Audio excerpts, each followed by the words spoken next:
সামনের ফাঁকা রাস্তায় একদল সুঠাম দেহি লোক মাটিতে পড়ে কাতরাচ্ছে। চারিদিকে ছোপ ছোপ তাজা রক্ত, আর তাদের মাঝখানে বাম হাতে সিগারেট আর ডান হাতে একটা বিরাট চাকু। সে চুপ করে দাঁড়িয়ে আছে। মেয়েটার নাম মায়া। মায়ার পরনে কালো লেদার জ্যাকেট আর টাইট জিন্স, চুলগুলো পনিটেলস করে বাঁধা।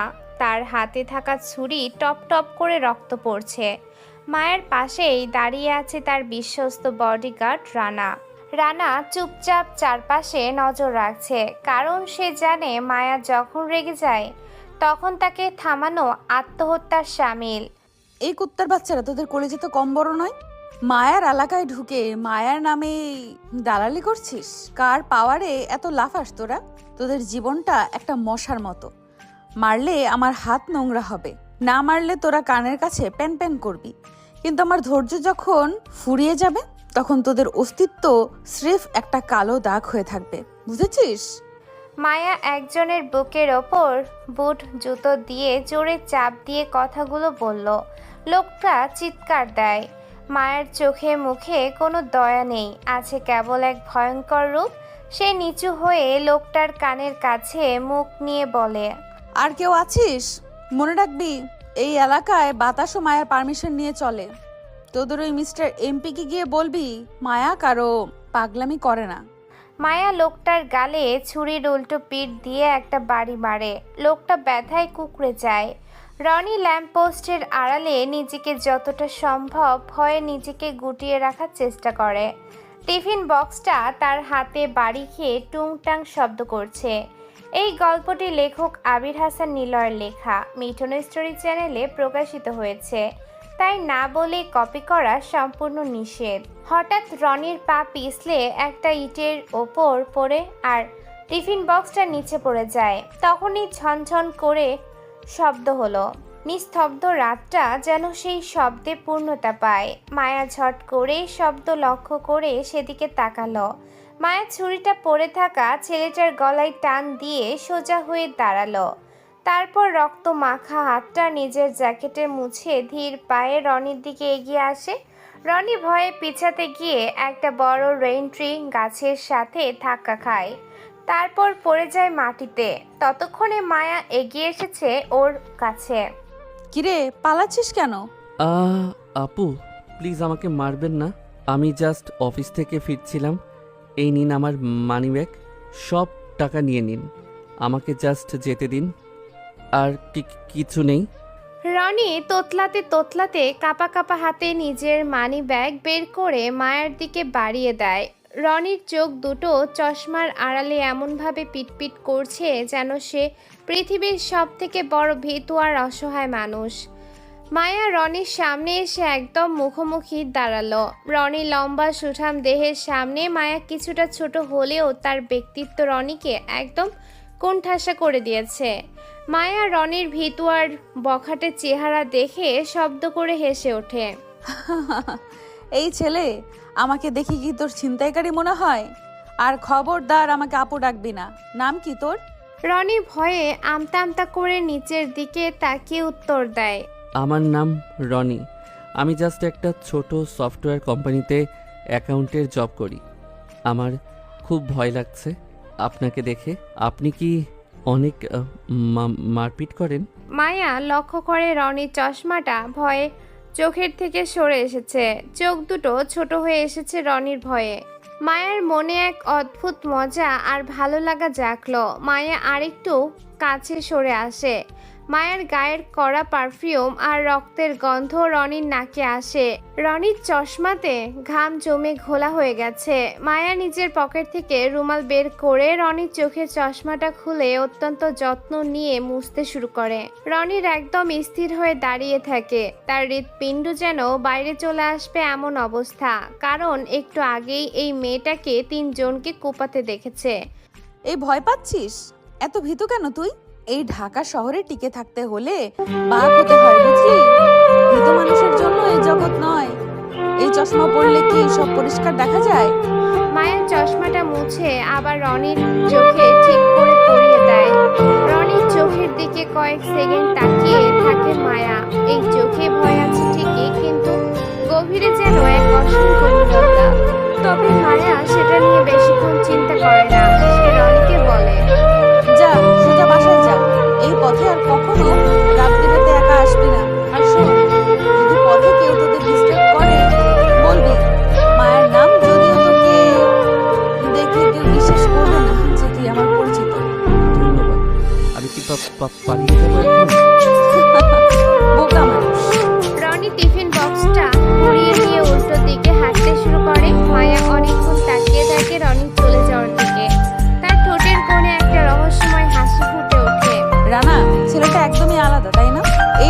এত ভীতু আর সহজ সরল মানুষও কি এখনো বেঁচে আছে? রানা এগিয়ে আসে, তার হাত এখনো তার কোমরের পিস্তলের উপর রাখা। তার চোখে মুখে ঘোর সন্দেহ। সে মায়ার মতো এত সহজে কাউকে বিশ্বাস করে না। আপা, আমার কেন জানি মনে হচ্ছে ডায়মন্ড কিছু খেলা হয়। এই ছেলেটা এই টাইমে এখানে কি করছিল? কোনো স্পট নয়তো? আরে রাত তো সন্দেহ, দেখলি না কেমন ভয়ে প্যান্টে পানি পড়ে দিচ্ছিল প্রায়। বেচারা সাধারণ অফিসের স্টাফ। চল, কাল্লুর সাথে দেখা করতে হবে। ব্ল্যাক ইগল গ্যাং ইদানিং খুব বেশি ডানা মেলেছে, ওদের পাখা কাটা দরকার। মায়া সেখান থেকে চলে আসে। ঢাকা শহরের এক আলিশান বাংলোর ড্রয়িং রুমে বসে আছে প্রধানমন্ত্রী জাওয়াদ। রুমের ভেতরে মৃদু আলোয় একটা গ্রামোফোন থেকে পুরোনো দিনের গান বাজছে। এই ফোন জ্যোৎস্নায় অঙ্গ ভিজিয়ে শোনা গল্প করি। জাওয়াদের হাতে একটা দামি ব্ল্যাক সিগারেট। সে এক মনে ধোঁয়া টেনেই যাচ্ছে আর জানালার বাইরে রাতের শহরের দিকে তাকিয়ে আছে। তার চোখে মুখে এক ধরনের প্রশান্তি। এমন সময় রুমে দরজায় কড়া নাড়ার শব্দ হয়। ভেতরে প্রবেশ করে পুলিশ কমিশনার মামুন। মামুনকে বেশ বিচলিত দেখাচ্ছে। জাওয়াদ ধীর লয়ে চেয়ার ঘুরিয়ে মামুনের দিকে তাকায়। ঠোঁটের কোণে একটা বাঁকা হাসি। আরে কমিশনার যে, কি মনে করে এত রাতে? বসো, কি খাবে বলো। মামুন চেয়ারে না বসে জাওয়াদের টেবিলের সামনে গিয়ে দাঁড়ায়। তার গলার স্বর কাঁপছে। স্যার ও ফিরে এসেছে। ও আমাদের প্রতিটা মাল সব নিয়ে গেছে। জাওয়াদ সিগারেটে শীষ টান দিয়ে অ্যাশট্রেকে ওটা গুজে দেয়। আরে কে? কার কথা বলছি পরিষ্কার করে বলো। ও বিলাত সে ফিরে এসেছে স্যার। কিন্তু কয়েক বছর পর সে আবার চলে গেছে। আমাদের বর্ডারে সিকিউরিটি ভেঙে সব মাল ছিনিয়ে নিয়ে গেছে। এখন কি হবে স্যার? আমাদের অনেক ক্ষতি হয়ে গেল। জাওয়াদ হা হা হা করে হাসি দিয়ে ওঠে। সে হাসিতে কোনো আনন্দ নেই, আছে এক ভয়াবহ নিষ্ঠুরতা।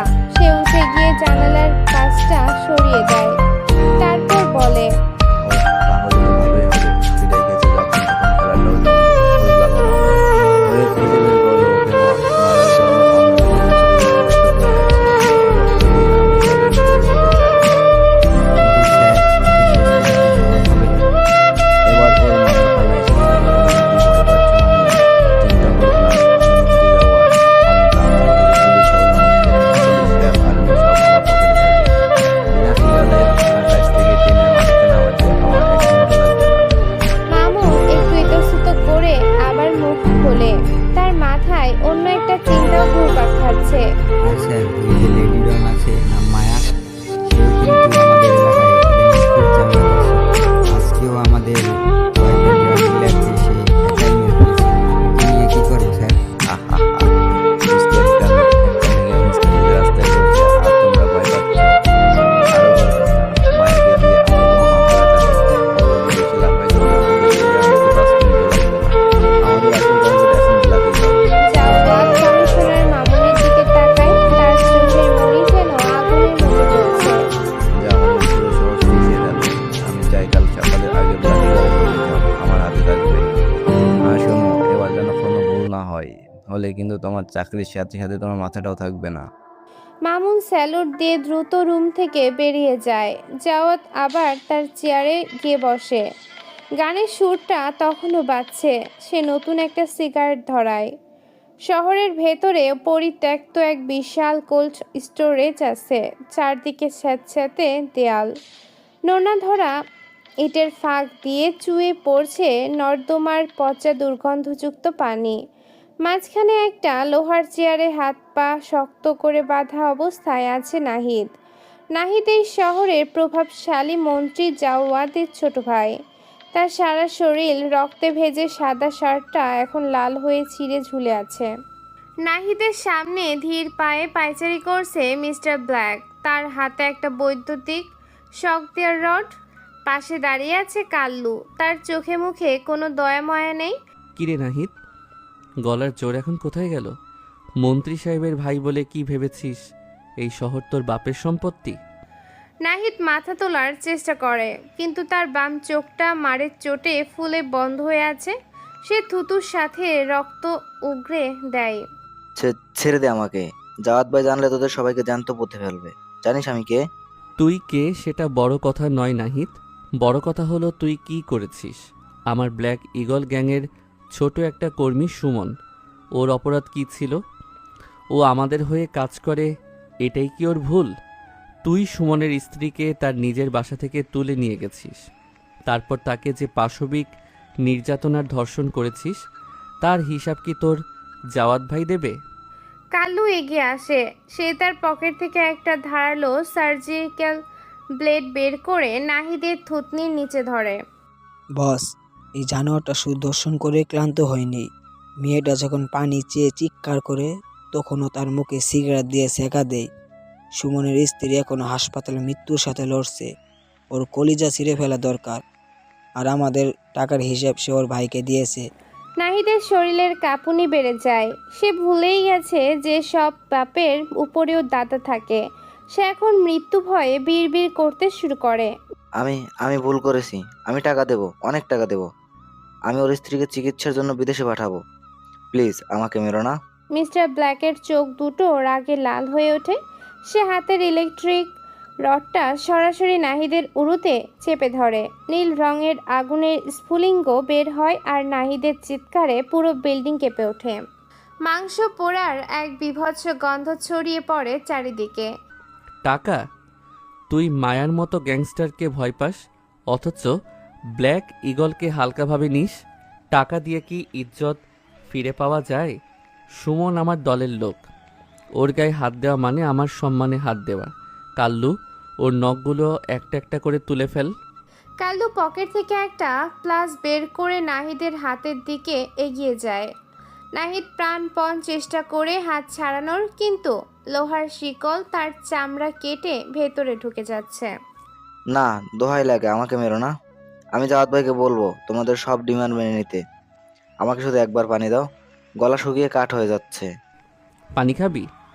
দাঁড়া, তোকে পানি খাওয়ানোর ব্যবস্থা করছি। কাল্লু, নর্দমার পচা পানি নিয়ে আয়, এই জানোয়ারের তৃষ্ণা মেটানো দরকার। কাল্লু এক বালতি নোংরা পোকা ধরা পানি নিয়ে আসে। নাহিদের মুখ জোর করে চেপে ধরে। সেই পানি তার নাকে মুখে ঢেলে দেয়। নাহিদ কাশতে কাশতে রক্ত বমি করতে থাকে। তার দম বন্ধ হয়ে আসে। এরপর ওরা লাশটা পাঠিয়ে দেয় জাওয়াদের ঠিকানায়। বস, একটা কথা বলবো। হ্যাঁ বল। লেডি মাফিয়া জাওয়াতকে মারতে চায়। কেন? সেটা জানি না, তবে অনেক হিংস্র। জাওয়াদের নাগাল পাচ্ছে না। বুঝেছি। ওর ভাইয়ের মৃত্যুর খবর সব জায়গাতে ছড়িয়ে দে, বাকিটা আমি দেখছি কি করতে হবে। আর মায়ার উপরে নজর রাখ। ঠিক আছে বস। কাল্লু চলে যায়। ব্ল্যাক তার মুখ থেকে মাস্কটা খোলে, এরপর নিজের চুলগুলো ঠিক করে ধীর পায়ে বের হয় স্টোরেজ থেকে। রনি রেডি হতে থাকে অফিসের জন্য। রনি তার ছোট বাসার আয়নার সামনে দাঁড়িয়ে চশমাটা বারবার পরিষ্কার করছে। সে খুব সাধারণ একটা সাদা শার্ট আর কালো প্যান্ট পরে। চুলে তেল দিয়ে একদম গুছিয়ে আশ্রায় তাকে আরও বেশি হাবাগোবা দেখাচ্ছে। নিজের ওপর নিজেরই মাঝে মাঝে করুণা হয়, কিন্তু রনি শান্তিপ্রিয় মানুষ। সে কোনো ঝামেলা চায় না, কোনো কারোর সাথে বিবাদ চায় না। সে শুধু চায় শান্তিতে বেঁচে থাকতে। রনি যখন তার অফিসে পৌঁছায় তখন ঘড়িতে কাটায় কাটায় 9টা বাজে। অফিসের নাম সফট প্রো সলিউশন। অফিসের ভেতরে ঢুকতেই এসির ঠান্ডা বাতাস তার গায়ে লাগে। অ্যাকাউন্টস সেকশনের বড় কামরায় তার বসার টেবিলটা একদম কোণায়। রনি নিজের সিটের দিকে এগোয়। ঠিক সেই সময় তার সামনে এসে দাঁড়ায় অফিসের বড় বস শওকত। শওকতের ভুঁড়িটা শার্টের বোতাম ছিঁড়ে বেরিয়ে আসতে চায়। তার হাতে একগাদা ফাইল। এই যে নবাবজাদা, বলি আসার সময় কি আপনার এখনো হয়নি? 9টা বাজার 5 মিনিট হয়ে গেছে, খেয়াল আছে? রনি মাথা নিচু করে দাঁড়িয়ে থাকে। সে তোতলাতে শুরু করে। আসলে স্যার, রাতে একটু ঘুমাতে দেরি হয়ে গেছে, মানে রাস্তাঘাটে যা ঝামেলা। শওকত তাচ্ছিল্যভাবে হাসল। অফিসের বাকি কলিগরা তাদের দিকে তাকিয়ে হাসাহাসি করছে। রনিকে অপমান করা এই অফিসের বিনোদনের একটা বড় অংশ। রাস্তাঘাটে ঝামেলা? তোর মতো হাবাগোবা ছেলের আবার কিসের ঝামেলা? কেউ কি তোর টিফিন বক্স চুরি করতে এসেছে? এই নে, এই ফাইলগুলোর হিসাব আজ লাঞ্চের আগে শেষ করবি। একটা সংখ্যা ভুল হলে তোর বেতন থেকে কেটে নেব। রনি ফাইলগুলো নেয়। সে জানে হিসাব সব ঠিকই আছে, কিন্তু শওকত সাহেব তাকে বিনা কারণে বকাঝকা করে আনন্দ পায়। রনি নিজের টেবিলে গিয়ে বসে, কম্পিউটার লগ ইন করে। ঠিক সেই সময় পাশের টেবিল থেকে পিউ নামের এক মেয়ে টিপ্পনি কাটে। পিউ দেখতে সুন্দরী, কিন্তু তার মেজাজ খুব উগ্র। ওরে বাবা, রনি ভাই, মনে হয় রাতে কোনো ভূতের সিনেমা দেখেছেন। চোখ মুখ তো শুকিয়ে আমসি হয়ে গেছে। আচ্ছা রনি ভাই, আপনি কি আসলেই ছেলে নাকি অন্য কিছু? একটা তেলাপোকা দেখলেও তো আপনি চেয়ারে উঠে ভয়ে দাঁড়ান। আরে পিউ, ওকে কেন রাগাও? ও তো এই অফিসের একমাত্র সাথী সাবিত্রী পুরুষ। কারো দিকে ফিরেও থাকে না। মাঝে মাঝে ভাবি ওর চশমার কাজ কত মোটা হলে মানুষ এত গবেচারা হয়। রনি কারো কথার উত্তর দেয় না। সে নীরবে সব সহ্য করে। তার কানে এখন মায়ের সেই কথাগুলো বাজছে। এই শহরে টিকে থাকতে হলে বাঘ হতে হয়। রনি মনে মনে ভাবে, বাঘ হওয়ার যোগ্যতা হয়তো তার নেই। সেই তো স্রেফ এক টুকরো ঘাস, যাকে সবাই মারিয়ে চলে যায়। রনি এক মনে অ্যাকাউন্টিং সফটওয়্যারের ডেটা এন্ট্রি করতে থাকে। তার মাথার ভেতরে গত রাতে সেই আর্তচিৎকার আর রক্তের ছপছপ শব্দ অনুরতি হয়। সে বারবার এক গ্লাস পানি খায় নিজেকে শান্ত রাখতে। হঠাৎ অফিসের মেইন গেটে হইচই শুরু হয়। রনি দেখে 4-5 জন পুলিশ অফিসার ভেতরে ঢুকছে। তাদের সাথে আছে সেই কমিশনার মামুন। মামুনকে দেখে রনির কলিজা শুকিয়ে যায়। মামুনের চেহারা খুব গম্ভীর। সে সরাসরি ম্যানেজারের রুমে ঢুকে যায়। পুরো অফিসে নীরবতা নেমে আসে। কিছুক্ষণ পর শওকত সাহেব ম্যানেজার রুম থেকে বেরিয়ে আসে। তার মুখ ফ্যাকাশে। সে রনির দিকে ইশারা করে। এই রনি, এদিকে আসো, কমিশনার সাহেব তোমাকে ডাকছে। রনি চেয়ার থেকে উঠতে গিয়ে প্রায় পড়ে যাচ্ছিল। সে ধীর পায়ে ম্যানেজারের রুমে ঢোকে। ভয়ে তার কপালে বিন্দু বিন্দু ঘাম জমছে। ভেতরে মামুন আর ম্যানেজার বসে আছে। মামুন রনিকে দেখে বলে, তোমার নাম রনি? তুমি কি গত রাতে বাণিজ্যিক এলাকায় রাস্তা দিয়ে বাসায় ফিরছিলে? রনির গলা শুকিয়ে কাঠ হয়ে যায়। সে তোতলাতে কোনো মতে কথা বের করে। জি স্যার, আমি অফিস থেকে বাসায় যাচ্ছিলাম। আমার তো দেরি হয়ে গেছিল। তুমি কি সেখানে কাউকে মারামারি করতে দেখছো, অথবা কোনো গাড়ি, কোনো সন্দেহজনক কিছু? রনি মনে মনে চিন্তা করে, সে যদি সত্য বলে দেয় তবে মায়া তাকে জ্যান্ত শেষ করে দিবে, আর যদি না বলে তবে পুলিশ তাকে ফাঁসিয়ে দিবে। সে বড় একটা ঢোক গিলে মিথ্যে বলার সিদ্ধান্ত নেয়। না না স্যার, আমি কিচ্ছু দেখিনি। আমি তো আমার মতো করে হাঁটছিলাম। আমার চশমাটা দেখুন, ঘোলাটে স্যার। আমি রাতে কম দেখি। মামুন বিরক্ত হয়ে ম্যানেজারের দিকে তাকায়। আপনাদের এই এমপ্লয়ি তো দেখি একটা তোতলা। ওকে দিয়ে পুলিশ তদন্ত হবে না, ঠিক মতো কথাই বলতে পারে না। মামুন উঠে দাঁড়ায়। সে রনির সামনে গিয়ে তাকে একটু ধাক্কা দেয়। রনির টাল সামলাতে না পেরে দেয়ালের সাথে বাড়ি খায়। শোনো খোকা, এই শহরে অনেক বড় বড় ঘটনা ঘটছে। PM এর ছোট ভাই খুন হয়েছে। যদি কিছু জেনে থাকো আর না বলো, তবে জেলখানায় গিয়ে তুতলামি করতে হবে, মনে থাকে যেন। ও হ্যাঁ, তোমার কাছে কেন আসলাম জানো? কারণ ওই রোডে 3টে ছেলে খুন হয়েছে, আর খুনটা করছে মায়া, কিন্তু কোনো প্রমাণ পাচ্ছি না। সিসি ক্যামেরায় তোমাকে দেখছিলাম, তাই এসেছি তোমার খোঁজে। মামুন বেরিয়ে যায়। ম্যানেজার রনিকে কড়া গলায় ধমক দেয়। যা এখান থেকে, অফিসের মান সম্মান সব ডুবিয়ে দিলি। পুলিশের সামনে এমনভাবে কাঁপছিস যেন তুই নিজেই খুনি। যা কাজ করবে। রনি রুম থেকে বেরিয়ে আসে। অফিসের সবাই তাকে নিয়ে হাসাহাসি করছে। কেউ বলছে রনি নিশ্চিন্ত কোনো ক্রাইম দেখেছে, কিন্তু ভয় বলছে না। রনি তার টেবিলে ফিরে এসে দীর্ঘশ্বাস ফেলে।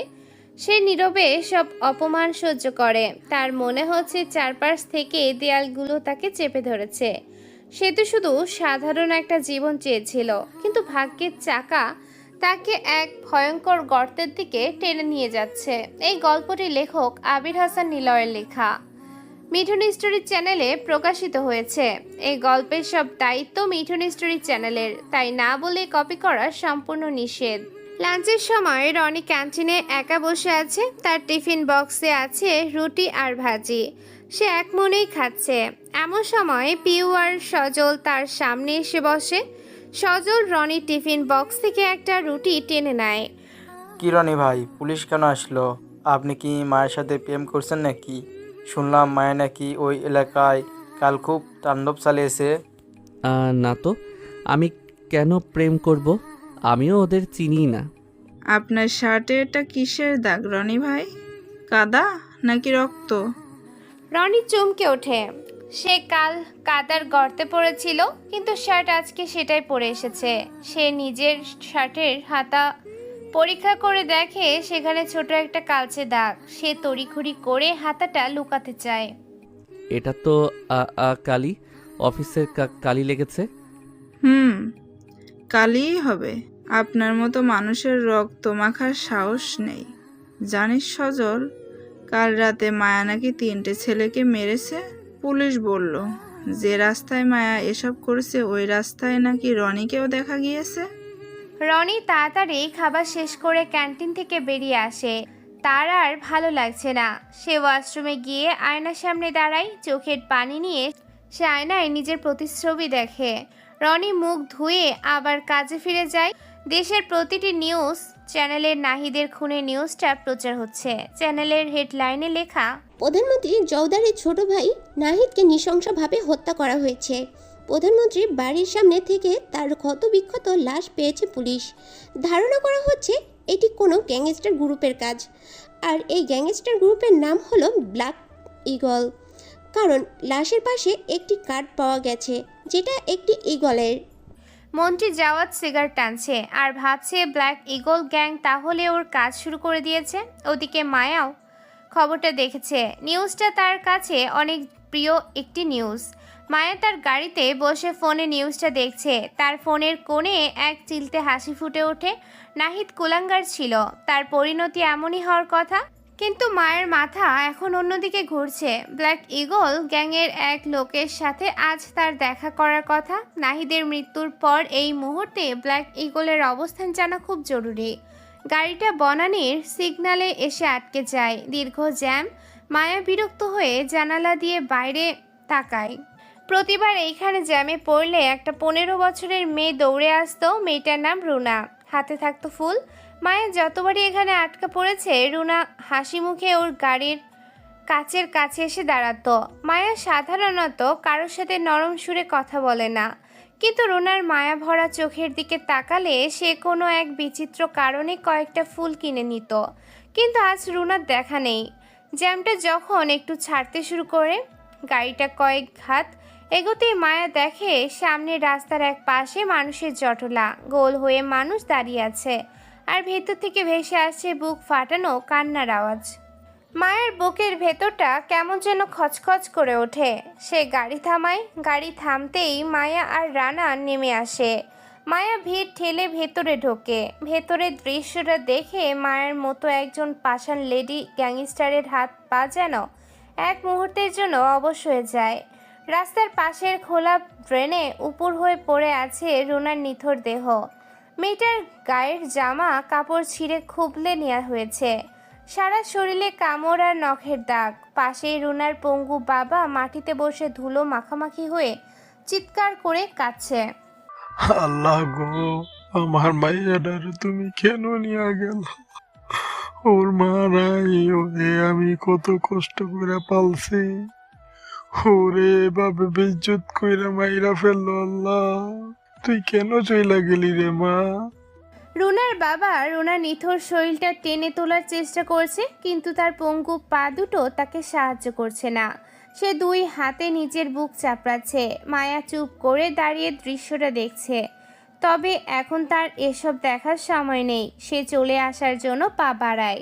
তখন রুনার বাবা আকাশ পানে চেয়ে চিৎকার করে বলতে থাকে, রুনা মারে, তুই কি ওই হৃদয় মারছে? ক, তুই কেন ওই শয়তানটার কথা বিশ্বাস করলি? এমপি জসিমের ছেলে হৃদয় তোর কাজের কথা বইলা নিয়ে গেল। তুই তো ফুল বেচতি মা, কারোর কাছে তো হাত পাততি না। বড় লোক ঘরে গেছোস কামের লাইগা, না গেলে আজ মরতি না। নতুন জামাটা পইরা গেছিলি, ভালো একটা কাজ পাবি বইলা। কি করব আমি এখন? কার কাছে বিচার পাবো? কেউ সাহায্য তো করে না মা আমাদের মতো গরিবকে। এমপি জসিমের নাম শুনতেই মায়া দাঁড়িয়ে যায়, ওর চোয়াল শক্ত হয়ে আসে। সে রানার দিকে ঘুরিয়ে ঘুরিয়ে তাকিয়ে বলে, এমপি জালিমটা যেন কে, চিনতে পারছিস তো রানা? ম্যাম, এই জসিম হলো প্রধানমন্ত্রী জাওয়াদের কাজিন ভাই এর ঘনিষ্ঠ বন্ধু। এই মালটার বড় হাসপাতাল আছে শহরে, শুধু হাসপাতাল না, অনেক বড় বড় ড্রাগ সিন্ডিকেট ও সামলায়। ব্ল্যাক ইগল নাহিদকে মেরে ফেলার পর জাওয়াদ এখন এমনিতেই মানসিকতাভাবে দুর্বল, আর আপনি যদি ও ডানাত এই জসিমকে ধরেন তবে জাওয়াদ নিশ্চিত একদম ভেঙে পড়বে। তখন আপনি কারো সাহায্য ছাড়াই ওর কাছে সরাসরি পৌঁছতে পারবেন, আর জাওয়াদকে মারতেও পারবেন। মায়া কয়েক সেকেন্ড চুপ করে থাকে, তারপর জোরে একটা শ্বাস নিয়ে বলে, রানা, লোক ডাক, রাস্তা সব দিক থেকে আটকে দে। এই সিগন্যাল দিয়ে যেন একটা রিক্সাও পাস না হয়। টিওনো, ডিসি, জেলা প্রশাসক, এমনকি এলাকার মেয়র, এমপি না আসা অবধি এই রাস্তা বন্ধ থাকবে। এমপি জসিম যদি আসে তবে তাকে আজ সবার সামনে মারবো আমি, আর ওর ছেলে আসলে তো তাকে জবাই করব আমি। মায়ের হুকুম পাওয়া মাত্রই রানার লোকজন চারিদিক থেকে এসে রাস্তা দখল করে নেয়। বড় বড় ট্রাক আড়াআড়ি করে দাঁড় করিয়ে দেওয়া হলো। মানুষ অবাক হয়ে দেখছে এক লেডি গ্যাংস্টার রাস্তার মাঝখানে পিস্তল হাতে দাঁড়িয়ে আছে। মায়া রুনার বাবার কাছে গিয়ে হাঁটু গেড়ে বসে, তারপর বলে, চাচা, কাঁদবেন না। আপনার মেয়ের সাথে যারা এই কাজ করেছে তাদের রক্ত দিয়ে আজ এই রাস্তা ভিজিয়ে দেব। রুনা শুধু আপনার মেয়ে ছিল না, ও ফুল বিক্রি করে আপনার চিকিৎসা করাতো। ও কারোর কাছে হাত পাততো না, ইজ্জত বেচতে যায়নি। ওর মতো পবিত্র একটা মেয়েকে যারা এই অবস্থা করেছে তারা আজকে পরদিনের আলো দেখতে পাবে না, দেখবেও না। মায়া উঠে দাঁড়ালো। পাশে থাকা তার অন্য এক সহকারী দুজনকে ডাক দেয়। সুজন, তুই এক্ষুনি যা, কাফনের কাপড় নিয়ে আয়। আর বিজয়, তুই গিয়ে এলাকার সব মাস্তানদের নিয়ে আয়। সবাইকে বল মায়া ডাকছে।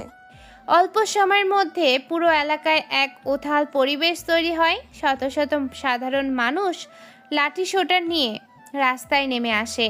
তারাও স্লোগান দিচ্ছে, রুনার হত্যাকারীদের ফাঁসি চায়, লম্পট হৃদয়ের বিচার চায়।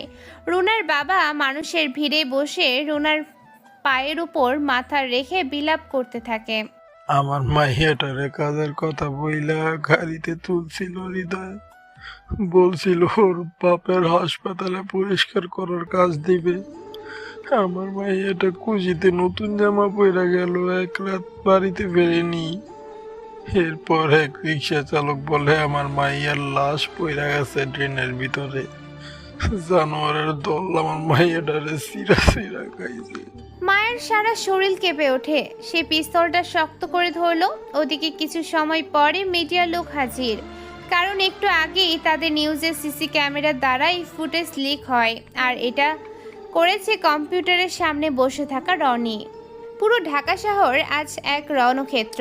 একদিকে বনানী মোড়ে রুনার লাশ নিয়ে মায়ের অবরোধ, অন্যদিকে প্রধানমন্ত্রী জাওয়াদের ভাই নাহিদের খুনের খবরে প্রশাসন দিশেহারা। রাস্তায় গাড়ি একদম বন্ধ বললেই চলে। অফিসের কাজ শেষ করে রনি যখন নিচে নামে তখন দেখছে চারিদিক প্রায় শুনশান।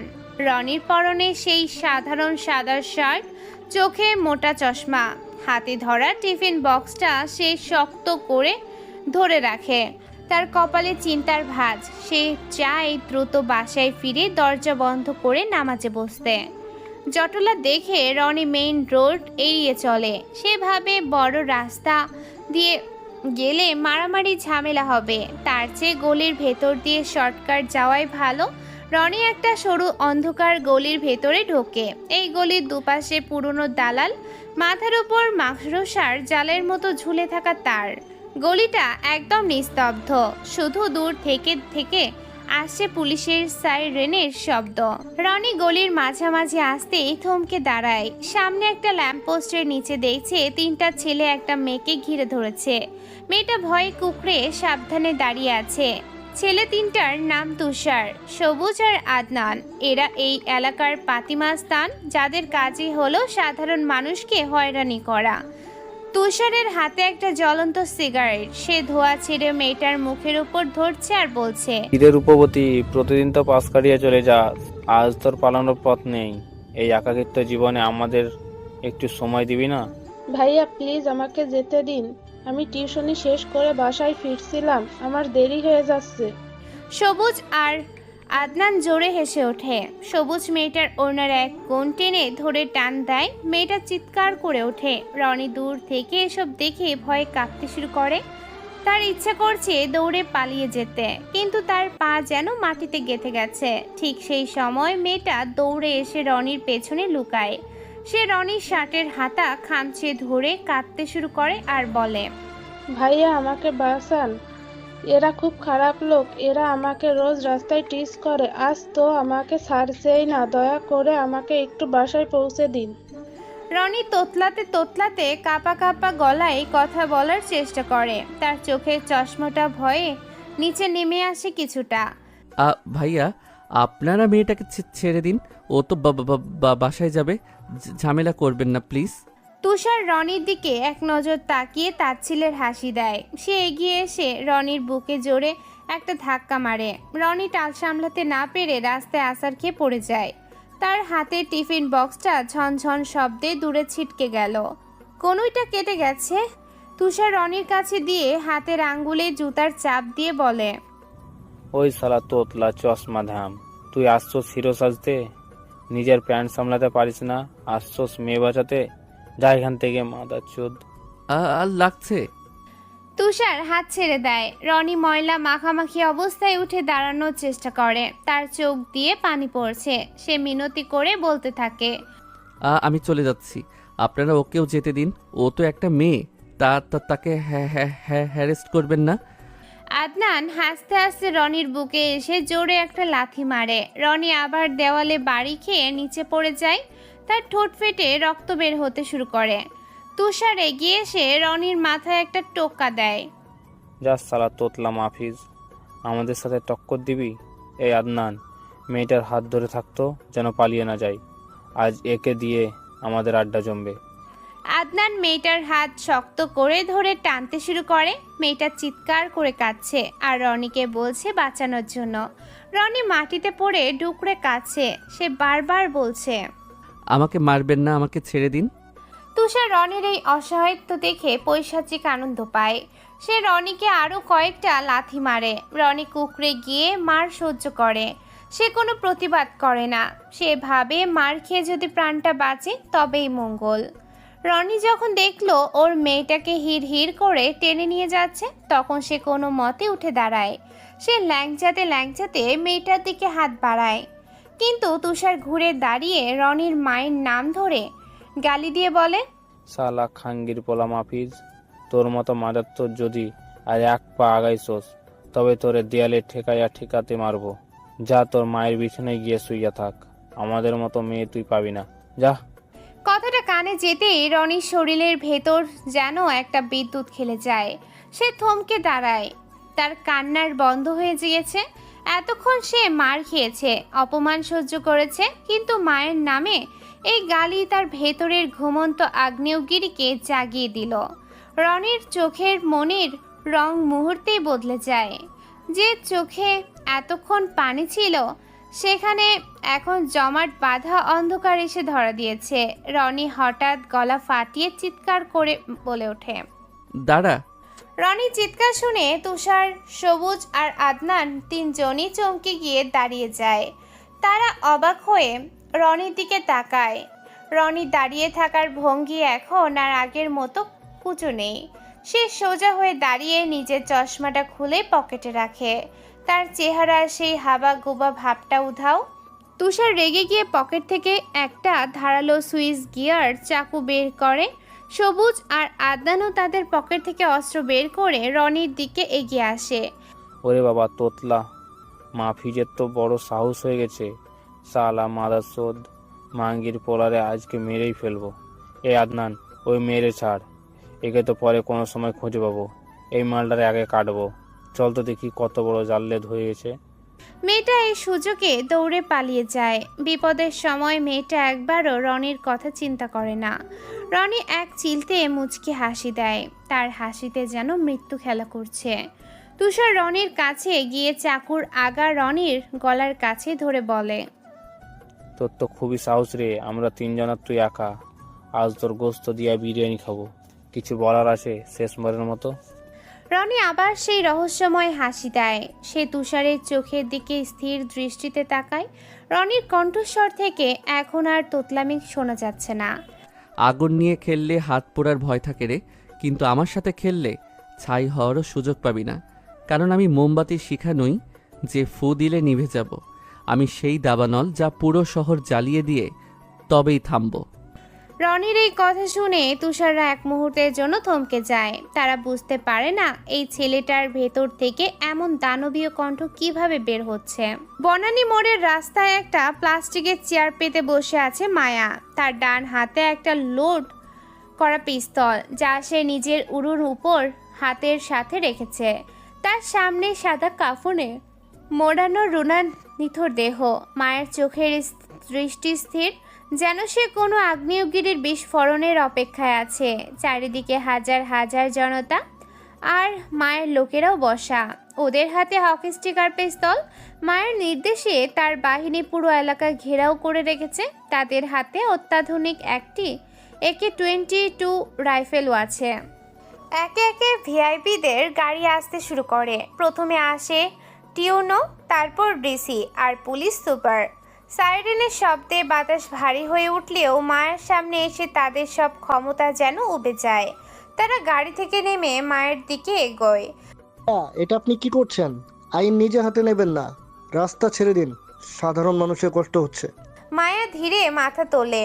তার ঠোঁটের কোণে এক পৈশাচিক হাসি ফুটে উঠল।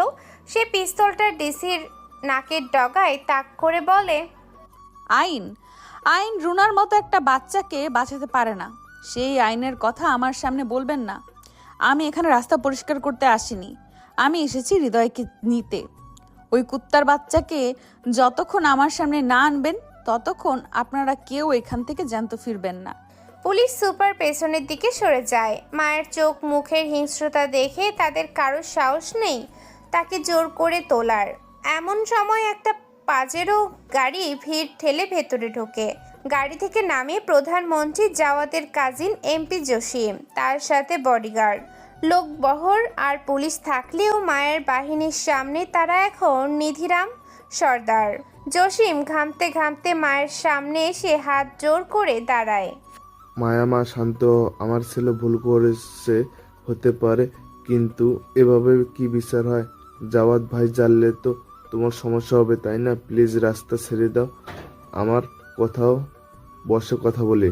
মায়া চেয়ার থেকে দ্রুত উঠে দাঁড়ায়। সে জসিমের কলার চেপে ধরে তার গালে জোরে একটা চড় মারে। চড়ের শব্দে পুরো এলাকা নিস্তব্ধ হয়ে যায়। জসিমের ঠোঁটের কোণ ফেটে রক্ত বেরিয়ে আসে। শালা শুয়োরের বাচ্চা, তোর জাওয়াদ ভাইকে গিয়ে বলিস মায়া কারো বাপকে চেনে না।